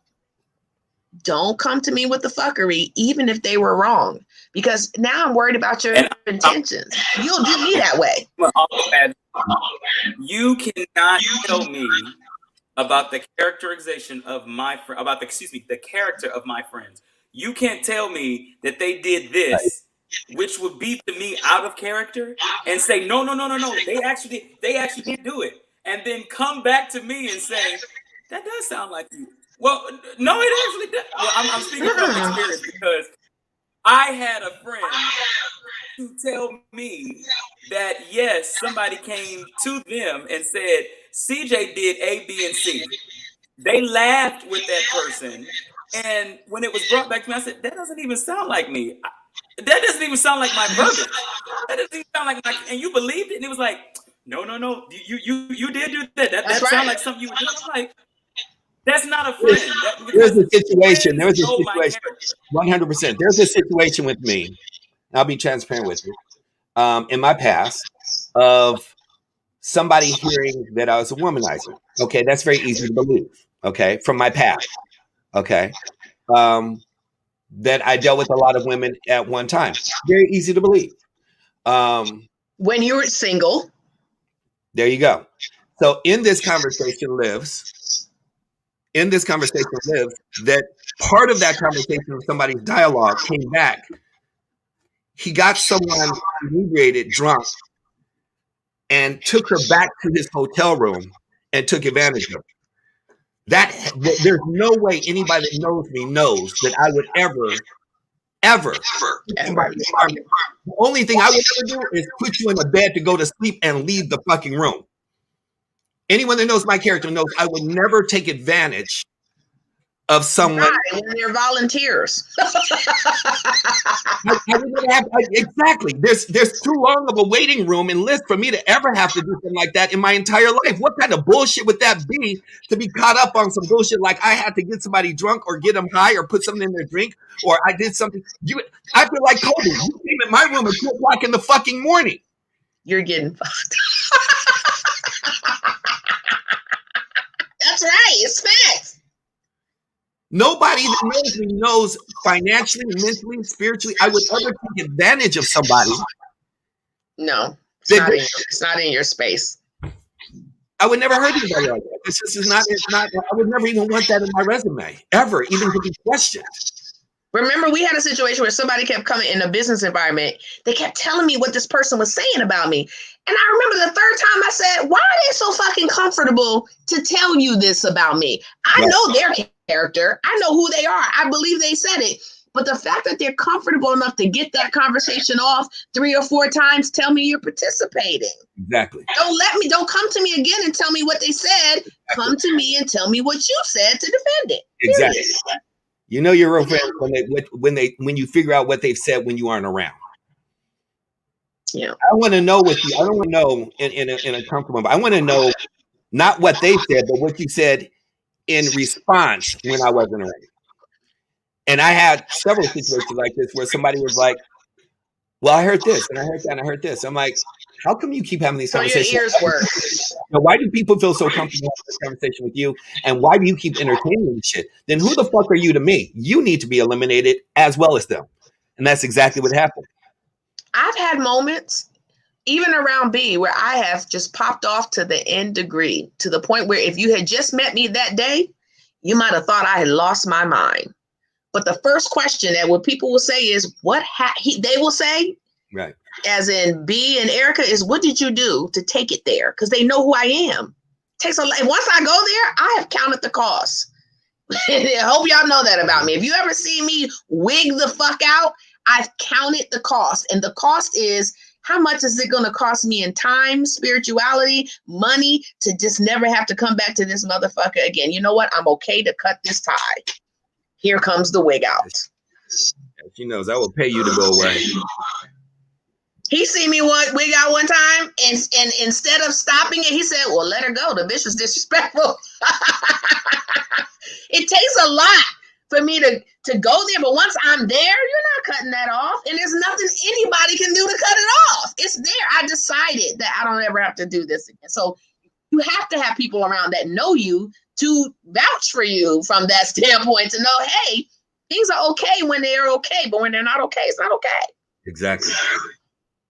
So what if they're a good listener and they want to gather all the information to come back and tell you, or then ride for you after gathering all the information? Gathering information. No, I can answer that already.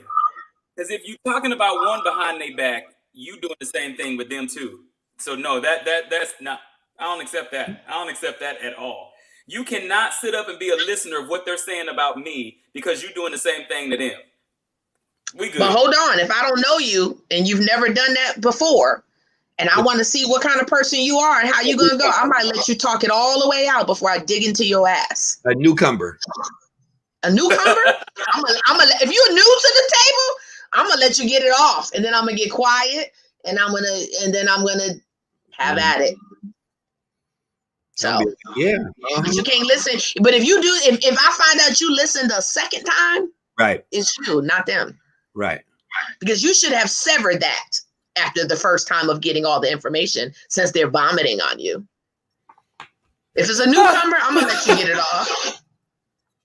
I might do that. Yeah, I'm gonna give you one shot to get it all out your system, to just see exactly what angle and position you're taking, because as the old saying goes, you know, especially if you don't know how close I am to that person. I might say, oh, really?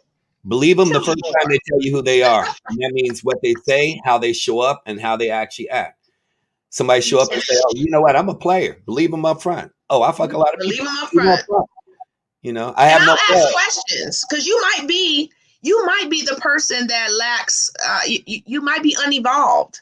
And if I ask you questions and I discovered you're really just unevolved and trying to figure out how to approach this person, I'm going to coach you on how to do it, but you'll know you don't get a second time just based on how I speak with you.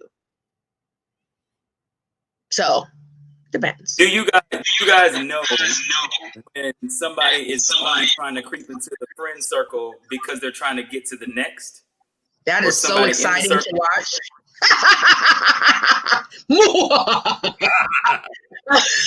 That is so entertaining for me, because I'm going to tell you right now, women do that all the time when it comes to B. And they want to figure out how far they go. Who should I get close to first, her or Erica? And Erica's a lot nicer. I'm not as nice. So it's fun it's so enjoyable to me to watch, because I'm so unapproachable. So yeah, go on, honey. Go on, do that. It's okay. Yeah, no. It happens all the time. All the time. How do you, let me ask, because I know some of the listeners are wondering, how do you protect that? Do you instantly squash it, or do you just kind of see it play out and do you entertain it, or what do you do? We are all entertained. Are you not entertained? Yes, we are. Are you not entertained? Especially if they're a newcomer. They don't have any history. They have nothing, right? So go on, honey, play this card that we've seen played so many times, that once we recognize the pattern, and the pattern is so consistent, I get out the way. I'm just like, okay, y'all go on, y'all entertain that. Don't bring this to me, because I might make them never come back, so it's okay. But sometimes I'm like, really, love? And then, and it's funny, the inboxes start, the phone calls start. They want to get close to prove they're just like us. And we're like, there's no way you're just like us. They only made one. My last make and model was made in 76, September 13th to be exact. So I don't even know why you're trying. But okay, let's play this game, shall we? They'll actually speak for a while and act like they're just nonchalant and they're meeting thing, and then they just kind of slowly creep in and just keep popping up and in over the course of the year, and then all of a sudden they're best friends and want to talk and have deep conversations. Really? I mean, it's like, I love it when somebody comes to me and says, he's one of my best friends. And I'm like, I don't remember seeing you at his mom's dinner. But people do, because the bottom line is we're very busy people, myself, him, Erica, and a few other people in the circle. We don't spend every day together. So when that newcomer comes in and they try to make an attempt to spend every day with one of us and they don't see the others, they assume that they're not as valuable as they are because they're spending the amount of time. And we're looking at them like, we don't have to profess their value. These are lifers. Careful. And we watch them do that. And they infiltrate to prove that they're ride or die. Go sit down, love. Come on now. I ate today. I don't want to eat again. The back door. You're funny, Tanya, really. But there's something that's like you can't exchange experience for gain. It's like, and wisdom has nothing to do with age, but I will use that as a barometer. A person that's in second grade can't know what a sixth grader has already experienced. At all. And you're trying to play in a sixth grader's game, and you're still in second grade. So everything that you're about to attempt to try and do has already been attempted for many years. So it's like when I tell a young person, I've been your age before, but you ain't never been mine. So carry on, love. Carry on. Well, I think this year, in the year with healing, it's been a lot of pandemic sickness. It's been a lot of mental sickness. It's been a lot of brokenness, and I think that yes, Elsa, a good way to start, to end this year is with some healing.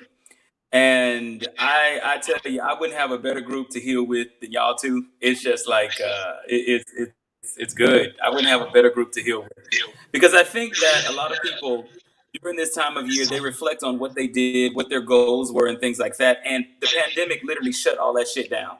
Vision boards, all that was shut down, and it made you go to Plan Z. Because A, B, and C were gone. Look, D, E, and that, all that's gone. All your wins were snatched. Your wins were snatched this season. And so... Elsa said something. Elsa said, you're only unapproachable with people who don't connect with you as a human being. So obvious. You know what Elsa said? That's facts. If you have an ulterior motive with any one of us is going to figure that out, and you won't be, you're going to automatically not connect with the person that's able to discover that the fastest, which is normally me. Well, they can attest to this. At a certain spot in Beverly Hills, and the dude tried to infiltrate and come on into, I know CJ. I've been knowing CJ. Oh yeah, he's good. I come on stage. He's like, why y'all socializing with that? Oh my God. No. Only thing you know is that I sing from a mic. You don't know shit about me. Like, what is y'all doing? And then I remember Gene was like, no, Gene did this. Gene said, oh, we ain't fucking with him? Okay, cool. Bye. Remember old boy came back to the table to win your Karate Kid? I was like, you heard what he said, right? I understand you're trying to be nice to us, but if he don't want you around, we don't want you around. See you later. I was like, we don't even know you. So how can we protect you? Bye.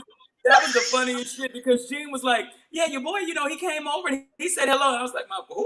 Who are you talking about? Yeah. Oh, no. And it was so quick. And I said, that's a ride or die right there. She's like, oh, we ain't fucking with him? Okay, cool. Okay, cool. But people will come to me and be like, I've been knowing Byron for 30 years. And I'll be like, so let's add up the amount of time y'all spent together. Because I don't think it even equates to a week. You just might have known him for 30 years. But that means nothing to me. So, look, Robin up with after the drop kick stands. No, I've been around some people that know Byron, but he's not friends with them. But they try to demote me because they're like, how long you been knowing him? I'm like, almost 2 years now. Oh, okay, cool. And I'm sitting here like, well, fuck you, Dorsey. Bye. You mean you've been knowing him for 20 years and you didn't even come with us? That says a lot. How come you wasn't sitting at the restaurant? How come you wasn't sitting in my area? And Byron's the nice one. He will still be cordial. If I don't like you, you can sit right next to me and I can laugh you are invisible. I won't say 2 words to you. Because we're irrelevant to each other. I don't think that you're just irrelevant to me. I am irrelevant to you too. Let's just move on. It's okay. Mm-hmm. You ain't as good. You only thing with me, you. Oh, that's it. You as your What'd you last say? hello. You as good as your last hello. I have This looked many hello people in the becomes face the fuck who have said hello, and I saw right to the person behind them and didn't say nothing. I didn't say, mm-hmm. And I'll smile. I don't even have an attitude. Like, I'm not even mad about it. I just don't want to acknowledge your presence. You are no different than the mailman who delivered mail at the hotel that I've never been to. I don't even know what that is. I will forget a name in a heartbeat. And they were like, you're treating me like a stranger. Well, I'm not mean to strangers. I just don't know them. So what's the point of us? Well, I'm not interacting with the guy at the light that's standing there with the light with me to cross the street. I don't know. No, you know, the quick for me to get away around people that I don't like, I'd be looking like, ugh, your breath stink. Get away from me. You get that look on your face. Me, oblivious. There could be 8 people at the table. In my head, there's 5. I don't know these other 2 motherfuckers. I have You had saw spots. that firsthand. I have had tables at this one spot in Beverly Hills, and folks would come to me and I look at Gene and be like, they breath stink. Like, I cannot. Like, and they always want to be, you sound so good. Oh, everyone like, but B will see me do that and then be like, it's okay, honey. I don't know you. I cannot rent space in this head for you to be here. And this is not happening. So You guys know so me. a lot of us we have to look back on some of our shows. I think it's time. So a lot, yeah, let's do that. Let's recap. 2020 has brought us a lot of laughter, a lot of challenges, a lot of growth, just from a community standpoint for us as friends and you as our viewers. So our first month of doing the show in May, we had some moments where y'all didn't like me that much. Do y'all remember? Yeah. Wendy, what happened? What the hell? Oh, wait. Go ahead. He can love whoever he wants to love, but for the right reasons. Don't love someone because you think they're going to be more docile because they're Asian, or docile because they're white, or they're not going to pop off on you when you fuck up because they're a different race. I'm okay with that if you genuinely love them, but don't come to me with no bullshit. Don't introduce me to the bitch who's just a side bitch on Saturday because you're stupid. I don't want to talk to her. She can't eat with me. How do y'all feel? And nor am I teaching her my recipes. So okay, so how do you feel about our Black leaders like Harry Belafonte, like Quincy Jones, who I'm black, but yeah, got the white woman? Hey, I take it even a step further. How about it would really mess me up because you guys know how Afrocentric I am. Mm-hmm. When it comes to our purpose, our calling, and who we are as people. That has nothing to do with who the fuck you marry. I'm in alignment with Jean Grey in that conversation. It's love is love, you know. Mm-hmm. But I know I'm gonna get some fallback on that from some conscious sisters who are like, no, whatever, fuck. I'm not even talking about that. But in to what you're saying, CJ, what really fucked me up is because I remember when I was in 10th grade, and I had to explain this to somebody recently and be respectful in the conversation because this sister is a very Afrocentric. She's probably watching, very, very left field Black woman. And I give her all props and respects because I respect her opinion and who she is and her posture. Yeah. And she was, and the reason is because she's smart enough to have a conversation with me without just, blasting off on it. Yeah. To understand my perspective. And one of my conversations I had with my father was, I brought a white girl home who ended up being a Laker cheerleader and doing quite well in life. Came from this little rich foo-foo family. And I brought her home in 10th grade. And you were running that black dick all up at her.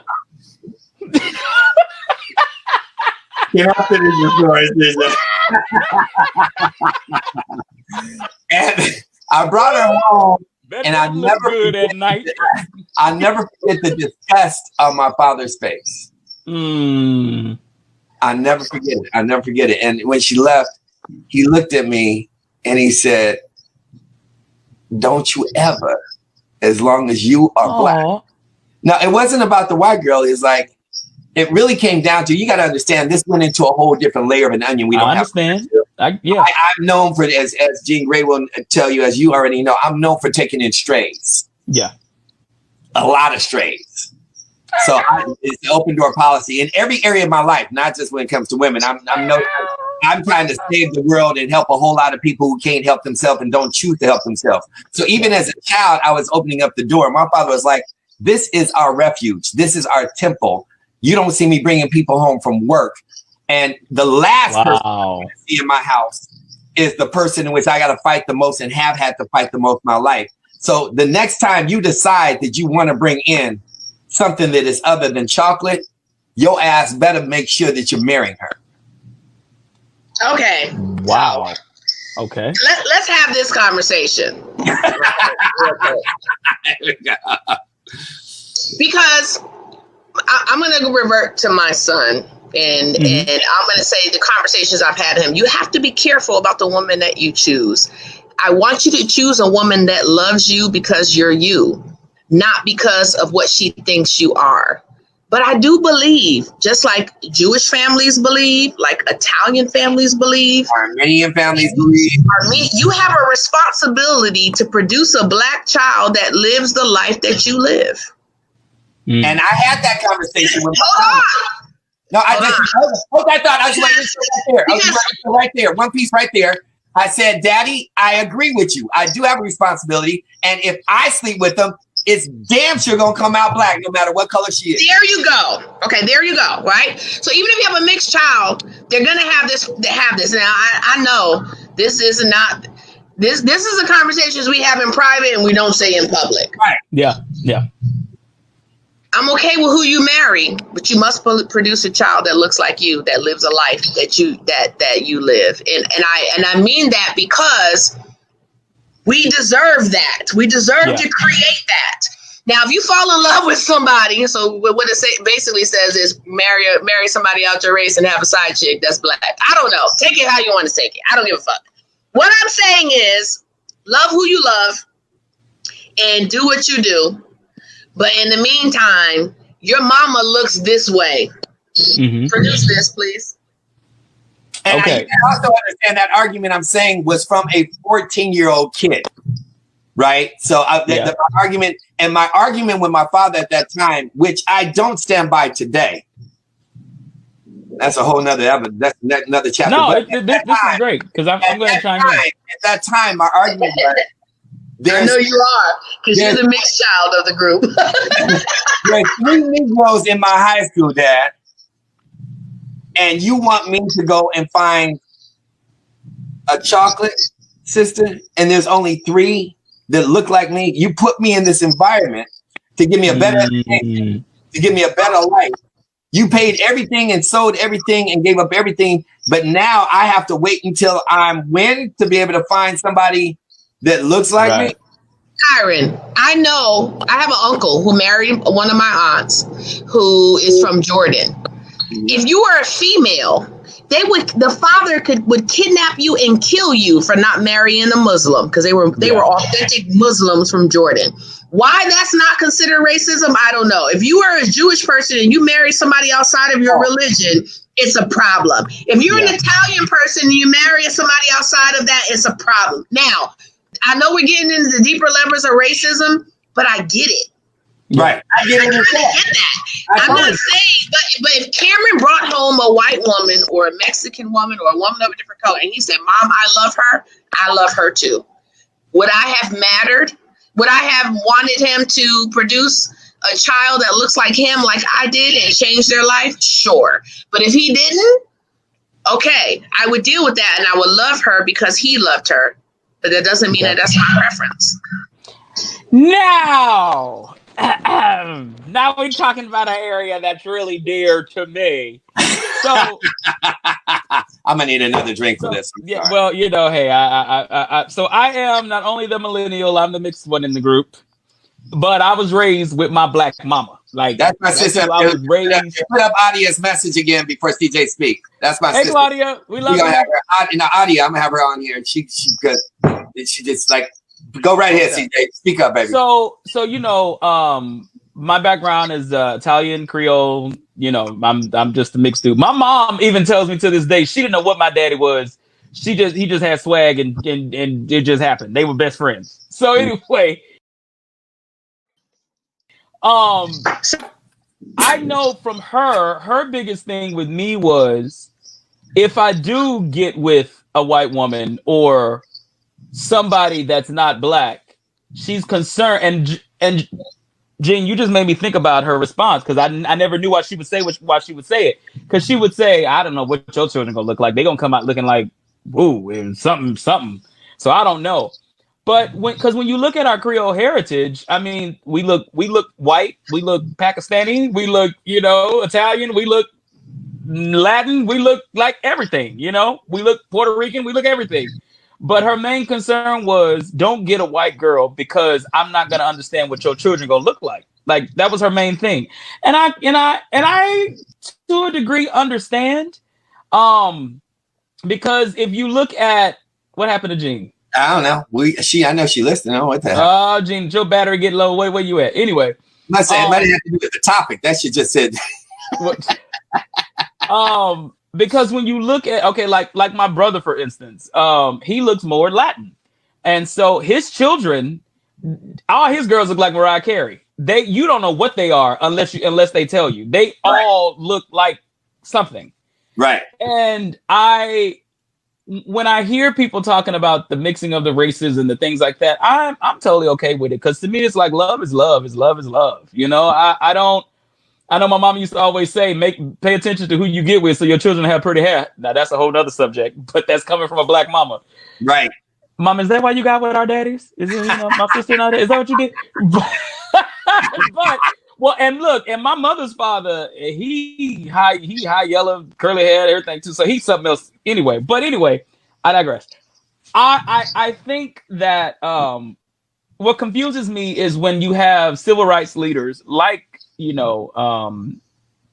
did I say? Harry Belafonte and, and Quincy and these, how they, are so for us and for the people, but, wanted white women and had white women and married white women and, and embraced that whole white culture because they wanted children to be of culture and I guess I think they just want to mix kids. Like, I don't know. Yeah.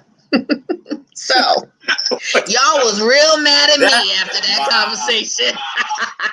Poor B got a whole bunch of flack about it.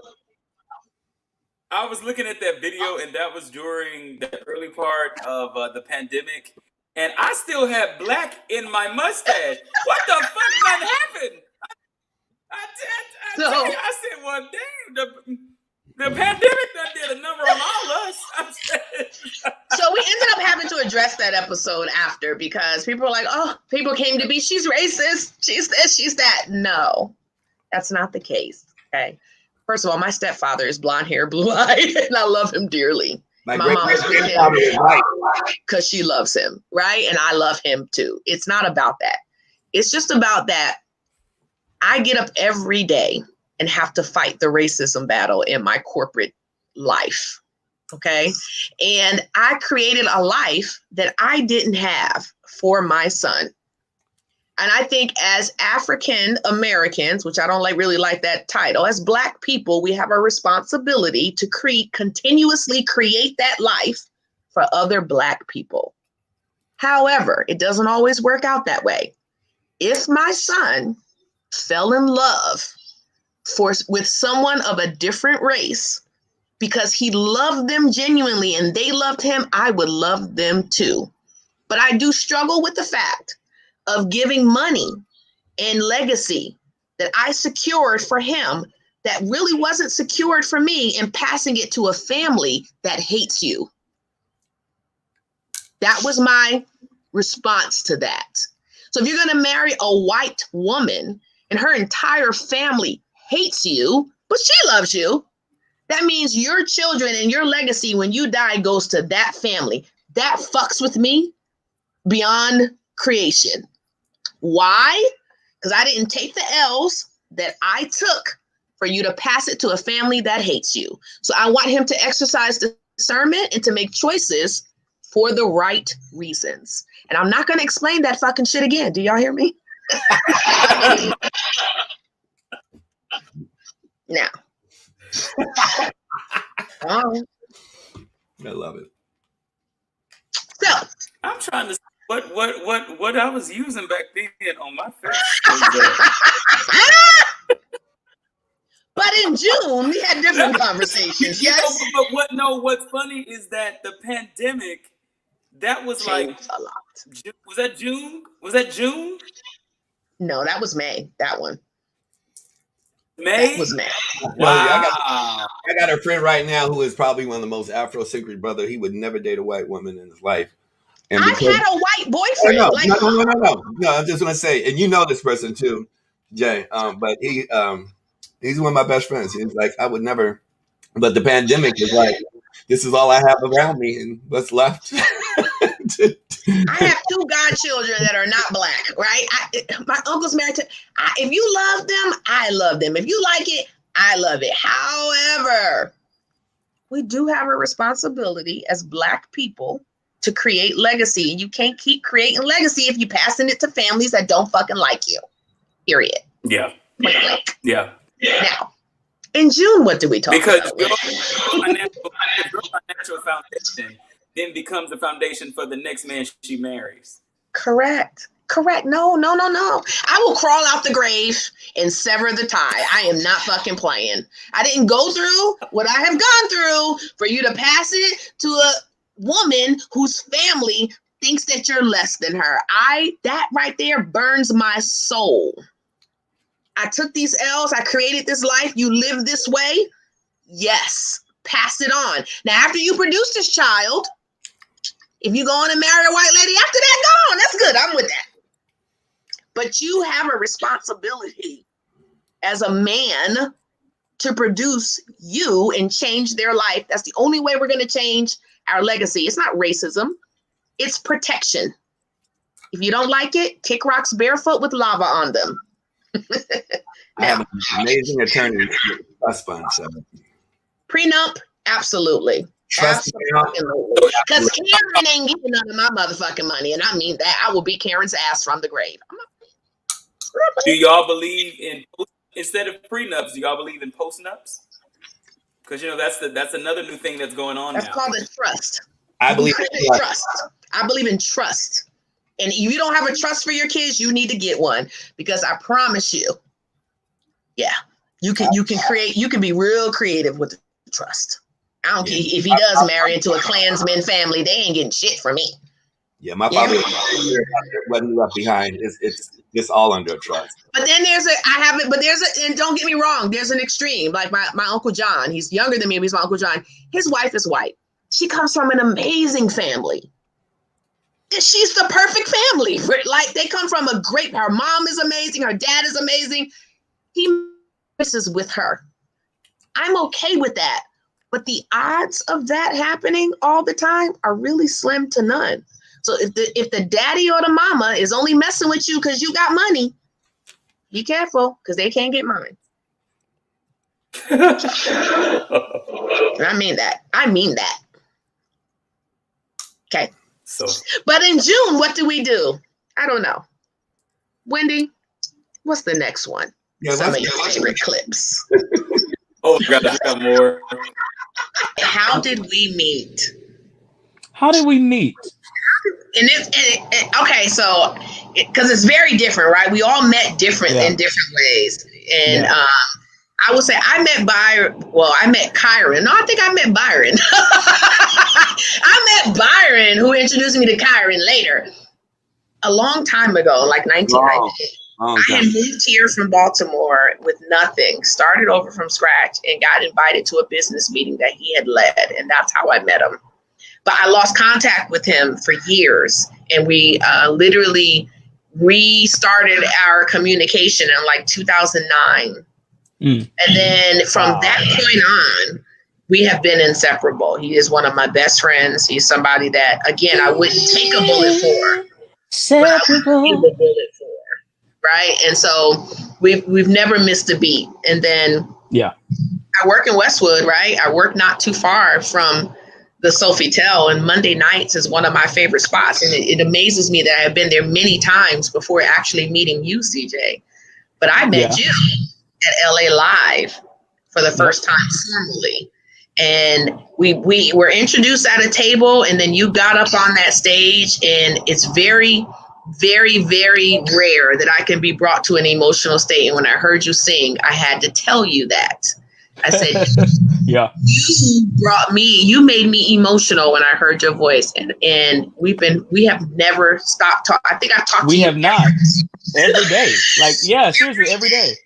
We've hung, and it became a ritual. Monday nights at the Sofitel, that's our night. Sunday nights at Delilah's. I'm going to plug those places because we're going back. Delilah's, and then Saturday your residency, Saturday nights at your show became our spot. And I think that, and don't forget the Indigo Hotel, because we would always go after my show. After your show, yes. We partied like some like. So I know you two met before me. Mm-hmm. But I just feel like I was going to the Sofitel one night, and Byron was in front of me. We were at the valet, and as soon as he got out of his Jeep, I was like, I'm gonna be his friend. It literally just like fell on me. And so got into the hotel, got into the the singing there, the jazz area, and I didn't see him, and I was actually looking for him, like, where'd the homie go? Like, where? Okay, whatever. So I thought he left. I thought maybe he had a room, but I'm telling you, I just knew instinctively that I was gonna be friends with him. So anyway, I get up and I sing. I think I sang "I Will Always Love You," and everybody cheers it on or whatever. And I go to the bar to get a drink, and somebody does this, and I turn around, and it's Byron, and he's like, "What the fuck? What are you doing? What are you doing? What do you need? What do you need to make this happen even more? Because I want to know what you're doing." And then he was like, no, fuck that. I want to be your friend. What you doing Monday night? No, it was Wednesday night. He's like, what you doing Wednesday night? I was like, he's like, you ever been to the Cork? I was like, yeah, I used to go to I said, it's been about 15 years, but he was like, me and you gonna meet at the Cork. I want to talk to you. I want to see what you got going on. I want to help you get to, I want to help you grow this. I want to help you get, and I was like, okay. Me personally, I saw past what I want to help you with. It was just my confirmation knowing that I was going to be friends with this brother. Like it wasn't weird. It was real easy because when we got to the Cork, he knew everybody there and everybody knew him. And the only one I knew was the bartender that she remembered me from 15 years ago. And every time Byron got a chance to talk to me while we were sitting, somebody else knew. He's like, okay, hold on. I'll be right back. And I'm just sitting there. The woman pulled me a whole thing of Crown about this big. And so I'm lit by the time he actually comes back to talk. And then he's like, you hungry, baby? You hungry? And I was like, yeah, I want some shrimp and some chicken. And we just ate and we talked. Then he left the table again. But the one thing about him was that every time he would leave the table, he would bring people over to the table to meet me. And he just met me that Monday, and this was Wednesday. And I found it like so cool and just so, he was just very, very genuine in his intent and just a good dude. Like, just a good dude. We still ain't put no business plan together because we too busy being friends. No, real talk, because we too busy being friends. And it was almost like, and to the folks that are also listening, when I met Gene, it literally, with both of those, with them two, it was like, where have y'all been? All my life. That's how I felt about both of them. I actually prayed weeks before meeting them. I prayed for new friends, prayed for new friendship, because I was just a little tired of the friends that I had. They were not progressing me, and I just wanted some friends that would give me a different mental insight, that would pour into me, that I can pour into them, that, I would get bounce something off of. And number one was Byron. Number two was Gene. And I mean, it's been cool ever since. And the thing is that we don't hide nothing from each other. We've told that a couple times, but that's a true story. I know. I love every time you tell that story. I love it. We tore Hollywood down. So sweet. But then July Oh my came. gosh, how much fun we did have. I forgot about the Indigo. Remember, we would go up there. We would walk there. Yeah. We didn't care, and then eat at the Benihana truck later. I miss that. Me too, because the bartenders knew us from my show at the Lux, because I was friends with all of them, and the bouncers knew us. As soon as we got there, they were like, "What's up, CJ? You good? What's up, man?" And I tell you, drinks was like, "What you got? What you need?" I mean, for all us, it was yeah. And then July came. We had LA. Y'all on remember? lock. July came, and a lot of serious stuff happened in July. Oh my God. Go ahead, play it. Let's see. Play it, She got Lord. the right Play it, footage. Lord. Pull it up, Wendy. You ready? That's why I love you, because you're my brother. You're a weirdo. And I said, God damn it, I sure am. Yep. I am a weirdo. Because I have never been like the norm. Never. So Exactly. all of our listeners, I'm telling you, listen to what the big brother is saying. You stand out for a reason. You were born different. Why do you want to be like the rest? Mm-hmm. You know, why do you want to hide in the shadow? Why? You were born different. So you got a third leg or 13 toes. You were born different. But how dare you outswim all those swimmers to turn around and try to be like all the rest of the swimmers? How dare you? Come on now. It's only, I tell people all the time, and Byron has heard me say this, my last make and model was made 1976, September 13th at 2 p.m. Right. There'll never be another. Never. So while you out here, you can do what I do over and over again. Stand next to me and repeat it. It still 100%. won't be me. But 100%. the power in that is I'll never be you, and I respect that. I only Farrakhan said it.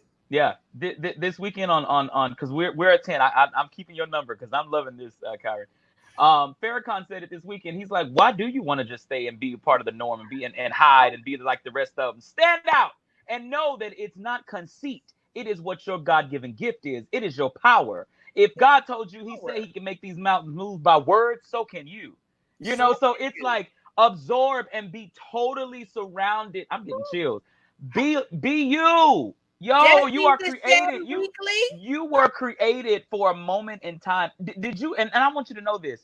At 1 second of your life, you were the youngest thing on this earth. Just know that. On this earth. At know 1 that. That's second, powerful. you were the youngest thing on this earth. Yeah.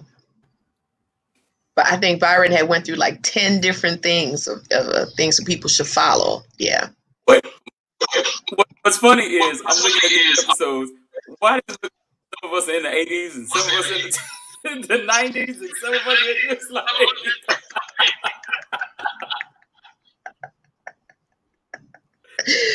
oh, this is so funny. We've had some good We've had some great conversations on this show. It's so good to reflect.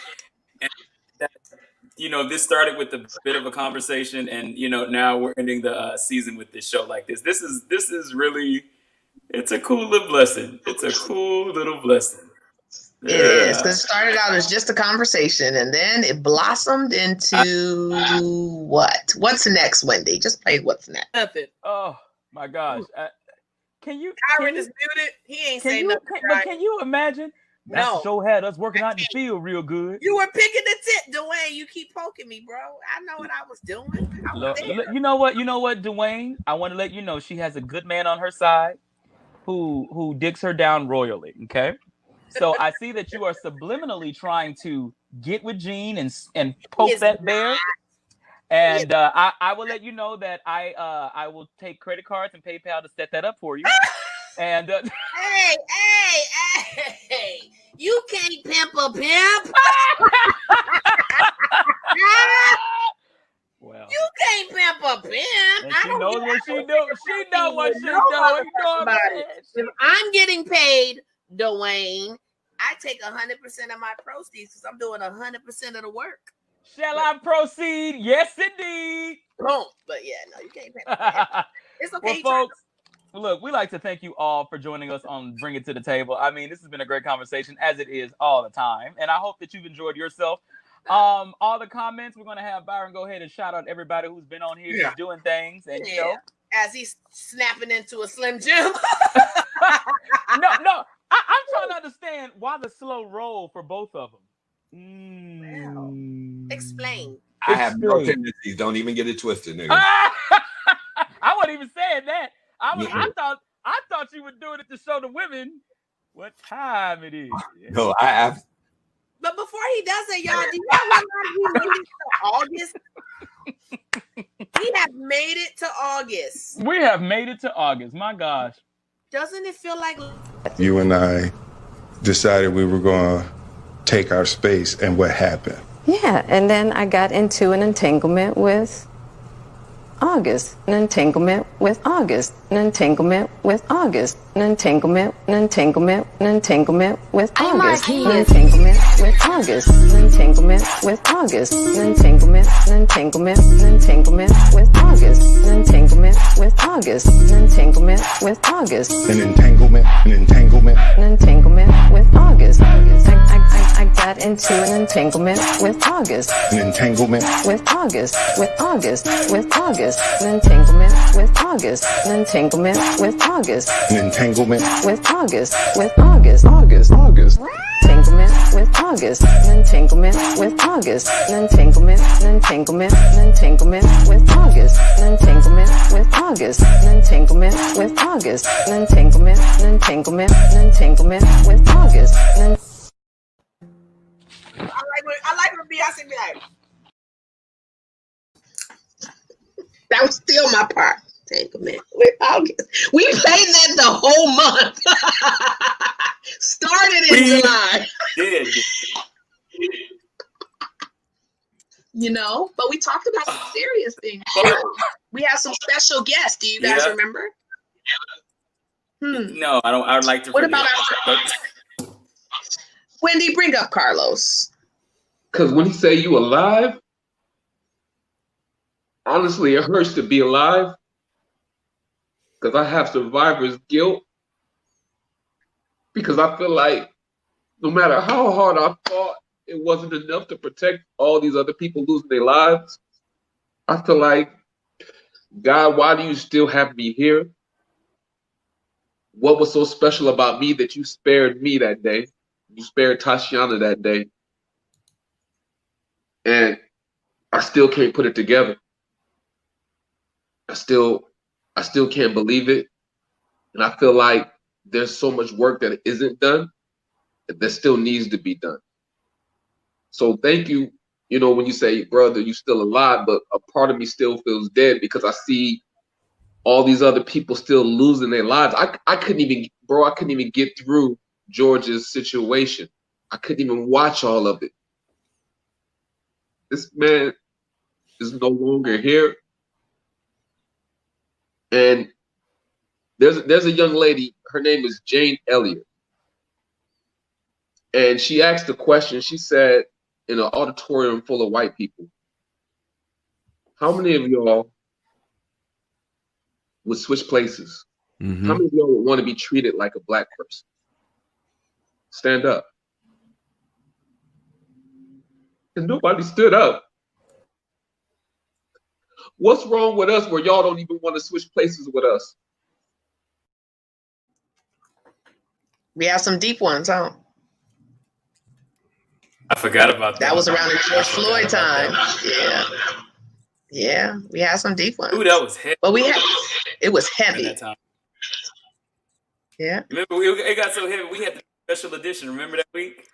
We did. We did have a special edition that week. Yeah, we came back on and it's been we've done some great stuff on this show. We've had some amazing guests too. Remember when Ryan was on? I think we have that clip. Wendy. I do. sensitive elderly. So we're going to be using words and language, and I don't think that was it, but trying to find it. We had using Ryan words on. I don't know. I don't remember that episode at all. I was like, when it's that time of the month and it's a pandemic and riots. Well, I guess I was talking about that time of the month. What? well, we tried. Remember when we also had Just Blaze on too. Happy birthday, Jesus. We did. Yeah, we did. Okay, But I'm doing a clip for them. I think when I spoke to you, we were just getting the technical stuff right. It'll be a live stream thing. Yeah. Oh, that's where. Okay. Yeah. Well, what else is going on, JB? You worked with everybody, and I know you're my family, so I'm a little bit biased, but I'm not. I think you're great because you're great. But you've worked with everybody from Jay-Z to Eminem to Beyonce to Lil Wayne to like your resume To has Mariah Carey. To Mariah Carey. Just Eric Shaggy, Mario, Snoop Dogg, Eric Sermon. I mean, it just go Nelly, which he's on Dance with the Stars with us this season. Right. I mean, the list goes on and on and on. DMX, Fabulous, Jadakiss, Benny Siegel, Prodigy, DJ Clue, Memphis Bleak, Busta Rhymes, I mean, on and on and on. It's been a long career. It's been a beautiful career. Yeah, one of the things that I always just tell people is, I'm just happy and blessed to still be here because, especially in hip hop, producers, you might get like a 3-4 year run. Yeah. And then you're out and the sound changes, and I've been able to find ways to adapt, and just maintain my profile. I looked up the other day and realized it had been 20 years. Yeah. Which is abnormal for hip hop producers. So I'm just blessed. I'm blessed and thankful every day because most people don't get to have a career in hip hop, as a producer. Speaking of hip hop, how do you see where music is today as far as with social media now being at the forefront and the type of hip hop that's being produced now? What are your thoughts on that? I think I don't complain about it. I'm my age group is obviously not the target audience anymore. Mm-hmm. I think that there's been a variety of different types of hip hop being made. Yeah. I think the one issue that I have is it's not all being properly represented on a mainstream level right now. Okay. It kind of seems to be a bit repetitive in terms of the sound that's being pushed. Yeah. And I can't ever say that I recall a time in hip hop previously where like you could have 10 records in the top 10 that all pretty much all sound the same. Yeah. You know what I mean? That's not, I don't even say that in a negative way. It's kind of just the way the culture is being positioned by, the powers that be. But again, I don't complain about it because there's plenty of good music out there being made, and thanks to social media, it's easier to find than ever. You know what I mean? But you've really managed to not only just stay successful, but stay relevant during these times. How do you maintain your identity with these new age artists? I think for me, I'm not trying to compete with or really be in the same space as them. You know what I mean? That's beautiful. Yeah. Yeah. You once you carved out a niche and an identity for yourself, you just stick to your lane, and if the odd random crossover happens here or there, then great. But like I remember, I guess when did Soulja Boy first take off? Maybe like 2006 or 7. 2000, yeah. Mm-hmm. But I remember like somebody asking me, if I would work with him, and I was like, no, and it's not even a hate thing. It's just, it's not going to do anything for either one of us, really. Like my fan base would look at me crazy. His fan base would be like, just who? Yeah. You know what I mean? So it's like, it would come off more like a reach. Now, and that's not to say that there's, other younger artists that I don't like, or that I it's not even an age thing. It's just, where's the balance in that? You know what I mean? Yeah. Every once in a while, an artist will surprise me. Like,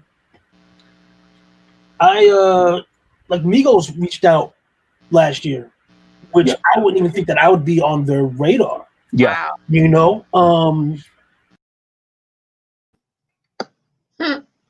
Interesting time. Good time. I love that time. Good. Yeah. Time. That was the birthday. Yes. Well. Yeah. Here and with all the folks who've been watching, while you eating sunflower seeds, Kyron. And you have a delay. Kyron, do you want to get us out of here with all the folks that have been watching?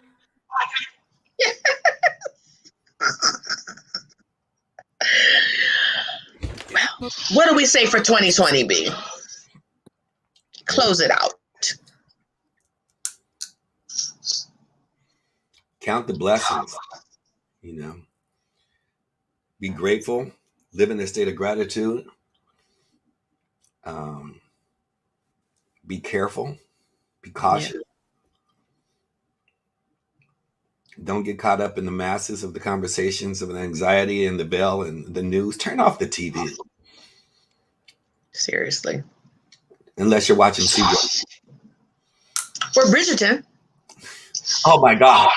Isn't that bomb? Oh my God. Netflix series, guys. Watch Bridgerton with Shonda Rhimes. It's amazing. 8 episodes. Amazing. You know what I watched also was The Butler again. I didn't watch that, but I've been watching Blacklist. Oh, Blacklist. It has been running. Oprah, that was the first time Oprah was not Sophia. Right. Really? Okay. I need to watch that. Yeah. 2021. Hold on, I want to show y'all something. Go ahead. Where do you go? I don't know. He wants to show us something. Surprise! How far did you get with Bridgerton? I watched it to the end. You know what? You know me. I gotta cut it off. Otherwise, I will not go anywhere. Where you at? What episode? Episode 8. I finished it last night. It's only 8 episodes. That's it. And they need to bring it back for another season. They have to. And the way they end it, they should. But you guys need to watch Bridgerton. Yes.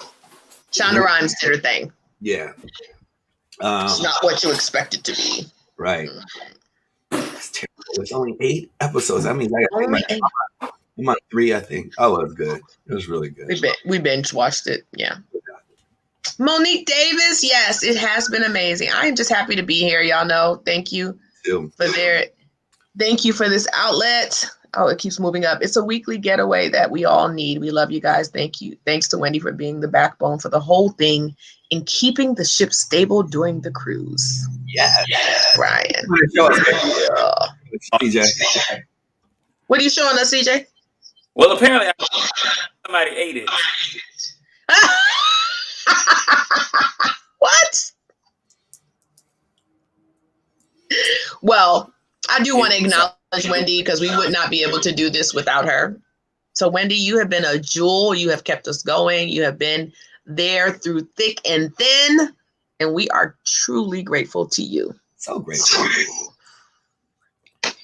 We won't have an echo until 2021. Echoing. No, we won't. We won't. Anything you want to say, CJ, to take us out? No. I just want to say, I want to acknowledge our audience. We will. Let CJ speak first. Go ahead, CJ. Speak first. You know, it's funny when you're the millennial and you have such different insight to life and to approach life. And to have a big brother and sister like y'all just to steer the ship at times, and then still allow me to be that individual that's a voice for sometimes for the people that feel different. You know, my sister one day called me a weirdo, and I believed her. And to know that has a place here, and to know that acceptance is a beautiful thing, and that it's this platform has grown me in such ways, because I never thought I would be vulnerable as I've been, be as vulnerable as I've been. I've never thought that I would even tap things and share things with you guys that I some stuff I ain't even told people that I've shared. But and to see the receptive nature of our followers has been a beautiful thing. And to end this year on such a level of clarity has made me feel great. I'm blessed by it. So I thank every one of the folks that have watched this, just been in our corner for a couple of hours every Tuesday. So yeah. When people say, "Oh, This has been my getaway for every Tuesday. Honestly, you guys have been that for us as well. We chose to make the best out of this time and to partner with you guys to do that. I'm looking at some of the new people that are on here, like Michelle Davis. I see you. I know who you are. But I would say, ladies, unapologetically be who you are, even if it doesn't agree with everyone else. That's what 2020 was. Yeah, I've pretty much always been that way, but 2020 was like the stamp for that. I'm okay if you're okay. If you like it, I love it. If you don't like it, okay. We agree to disagree, but I'm not adjusting for you.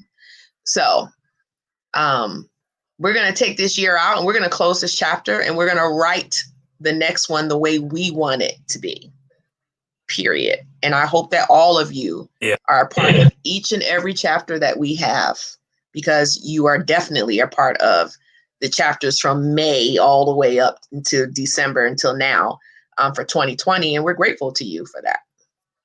Yes, Sharon, you are the best entanglements ever. So, Happy New Year. Yeah. Happy New Year, y'all. New Year. So, B, you want to acknowledge some people? Let's do it. You don't know what you're doing. It's been 2 hours and 20 minutes. I don't know if I can acknowledge everybody on here. They deserve it. It's the end of the year. Go for it. We got Elsa,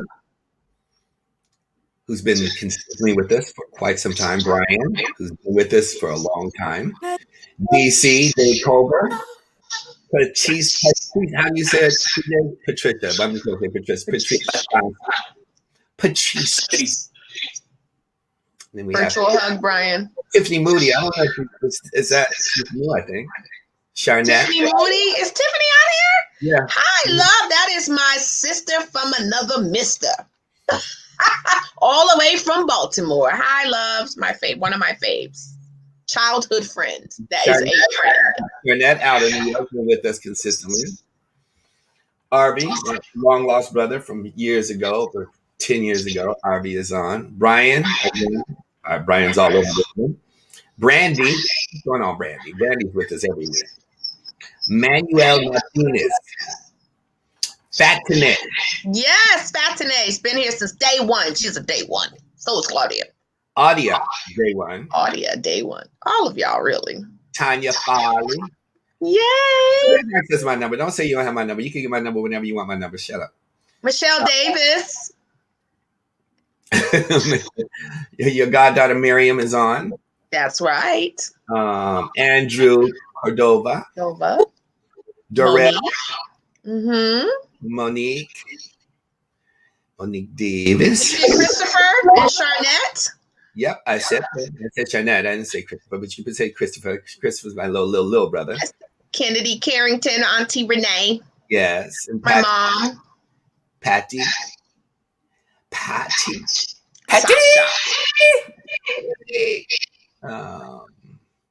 Donna Duncan. Yes. Ruben Dante was on here too earlier. I saw him. He chimed in. Kalila is on. Yeah. There's a whole lot of missing people. Anybody? A whole lot of people. I'm probably. We said my sister Michelle, my baby girl. Dave Culver, always there. Sophia.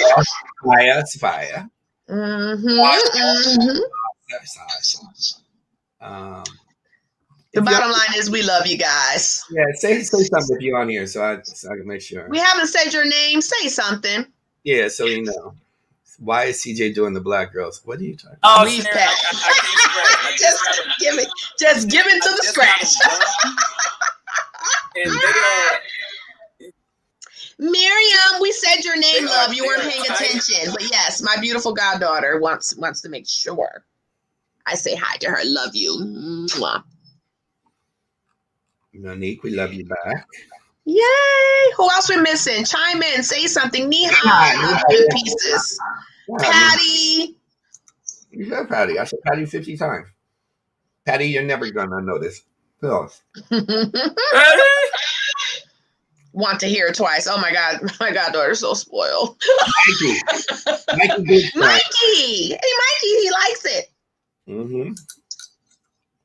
Who else? We missing anybody else before we close out? Darrell? I said that. You said Darrell. You did. Well, in Russell Simmons' words, God bless and good night. No, CJ got to take us out, though. Yeah, you got to do 3 songs tonight because it's closing out the year. Did you bring Sharon Fletcher? Huh? Did you bring the kids back? No, did you bring the kids we did not back? bring the kids back. Bring the kids and the elderly people back because they could hear the song for Happy New Year. I want a taco or something. I'm hungry. Acquaintance be forgot in days of all lang syne. Should all acquaintance be forgot in days of all lang syne. That's all I have. Happy New Year, you guys. Wait, what Byron get that look on his? What Byron get that look on his face like? Oh my This end of the year, you better sing me something else. Uh-oh. You've been cold.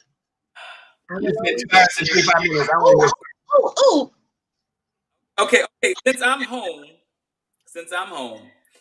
when I think of home, I think of a place where there's love overflowing. I wish I was home.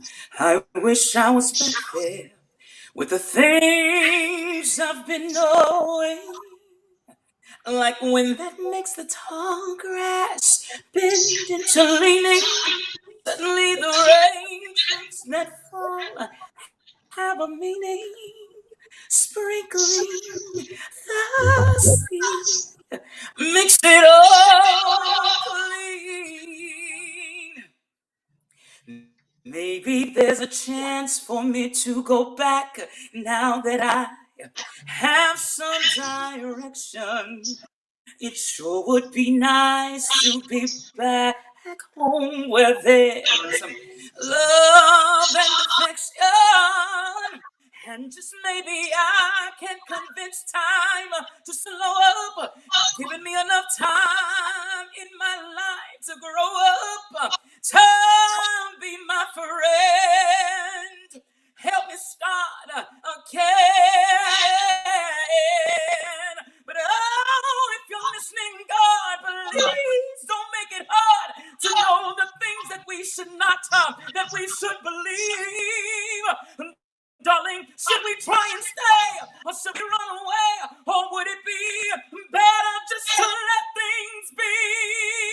Living here in this brand new world might be a fantasy, but it's taught me to love, and it's real me, and I've learned that we must look inside our heart to find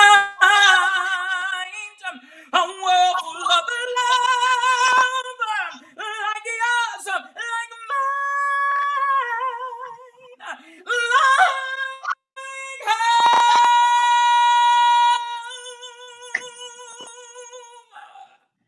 There you go. Oh my God. There you go.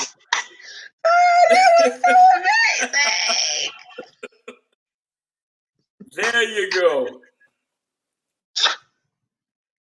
Oh. Was that good enough for you, B? That was beyond. You made me run my makeup. I love the two of you. Right there. I love the two of you very, very much. And I'm so grateful for both of you. And I can't wait for us to spend more time together. So thank you for being you, because I have a reflection of me. And when I see you guys, I find home and I'm comfortable and I find friendship and family. And I thank you for that. Yeah. You're welcome. Love you back. Love you. Man, Happy New Year, everybody. Happy New Year. Why is he muted? So initially, what I was gonna do, I said, "Just you crying, just crush my pearls." Shut up. This is so beautiful. I was going to.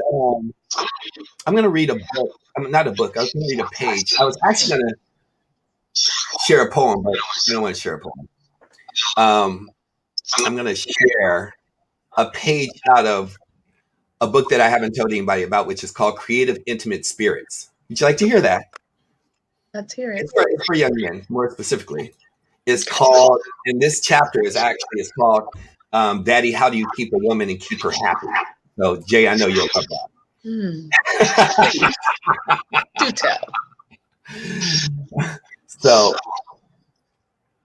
in this chapter specifically, it opens up with this chapter called, but it's short. It's just the name of the book that is actually coming out in 2021 is actually, which I haven't told anybody about, is called Creative Intimate Spirits. The first chapter is How Do You Keep a Woman? And it comes out with Daddy, how do you keep a woman and keep her happy? So I'll share it like that. And my answer is first you must preheat at 350 degrees, then stir slowly with those words to know a kiss is to never miss, the feeling of bliss, to feel the hiss of wind that is missed, and watch the eclipse of fear to be dismissed, to be first on the list, to dive the abyss, and finally say yes. CJ, just mute your mic while I read this real quick, because it's your mic that's giving the feedback real quick. Okay. So in that, it says, I'll read that again. There's several levels to this. First, you must preheat at 350 degrees and stir slowly with these words to know a kiss is never to miss, the feeling of bliss, to feel the hiss of wind that is brisk, and watch the eclipse of fear be dismissed, to be the first on the list, to dive the abyss and finally say yes. Records our first kiss. Now I must insist as I nibble your lips with mental caress, thou under your dress, your beautiful breast, God's simple short test. Your spirit was best as I waited and guessed how our spirits would mesh, and how now I am blessed and pleased for you to allow me to know you beyond the flesh. Please allow instructions. There's 4 more steps. That was the first. The second. Oh, you turn the oven on broil and let the words bake as you both fall in love like Groundhog's Day, every day over and over, but you must season it as it bakes for a lifetime with these 5 seasonings. 1, I would walk miles to deliver her hand-picked flowers, be the current that travels from tower to tower. This must be done 52 weeks out of the year. The link of communication that would connect us from afar, be the constellation that leads her to the northern star, that no matter what plane, boat, train, or car, there is no distance that would ever separate us two. I would slave in the kitchen to create her meal, not your basic chicken, potatoes, or veal, but salmon sauteed with balsamic garlic grilled, smothered in light butter, moistened with lemon and pills. Add the peelings to vodka and they are soaked and sealed. For 40 days, taste buds waited for the limoncello. Made well. You must be a man that knows how to cook for a man who wants to keep a woman. And then there's 3.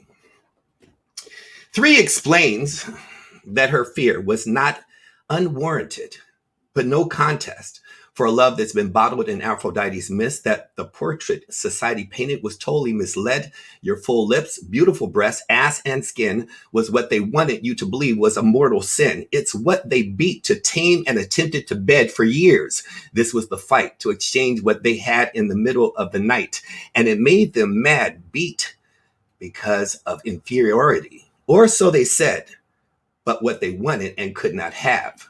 She must know she has been preserved for the highest reward. Some of you have to read between the lines for number 3. Number 4, I would make every woman jealous and wish they were you. Wandering eyes would not seek high yellow, green, or blue. Instead of leading your fear, as if I were admiring others, I would dress you in nothing but royal colors, shoes, and handcrafted, never the same shoes twice. All women with no virtue couldn't afford my attention or price. Make the world jealous and every woman wish they were her. And then the 5th one to keep her. It's the passion we'd exude would haunt the entire globe, the touch right behind each earlobe, the fire behind our love, 100-fold, that of Tantra, chakras, so connected, love-making would have a new mantra. The true beauty you hide should be the most celebrated, because I know every part of you, Only God could have made it. Did you need ask? Cook properly. It'll be the movie Notebook put to shame. He said, thank you. I answered, anytime. It's the only currency. God told me so. To be released in 2021. That's it.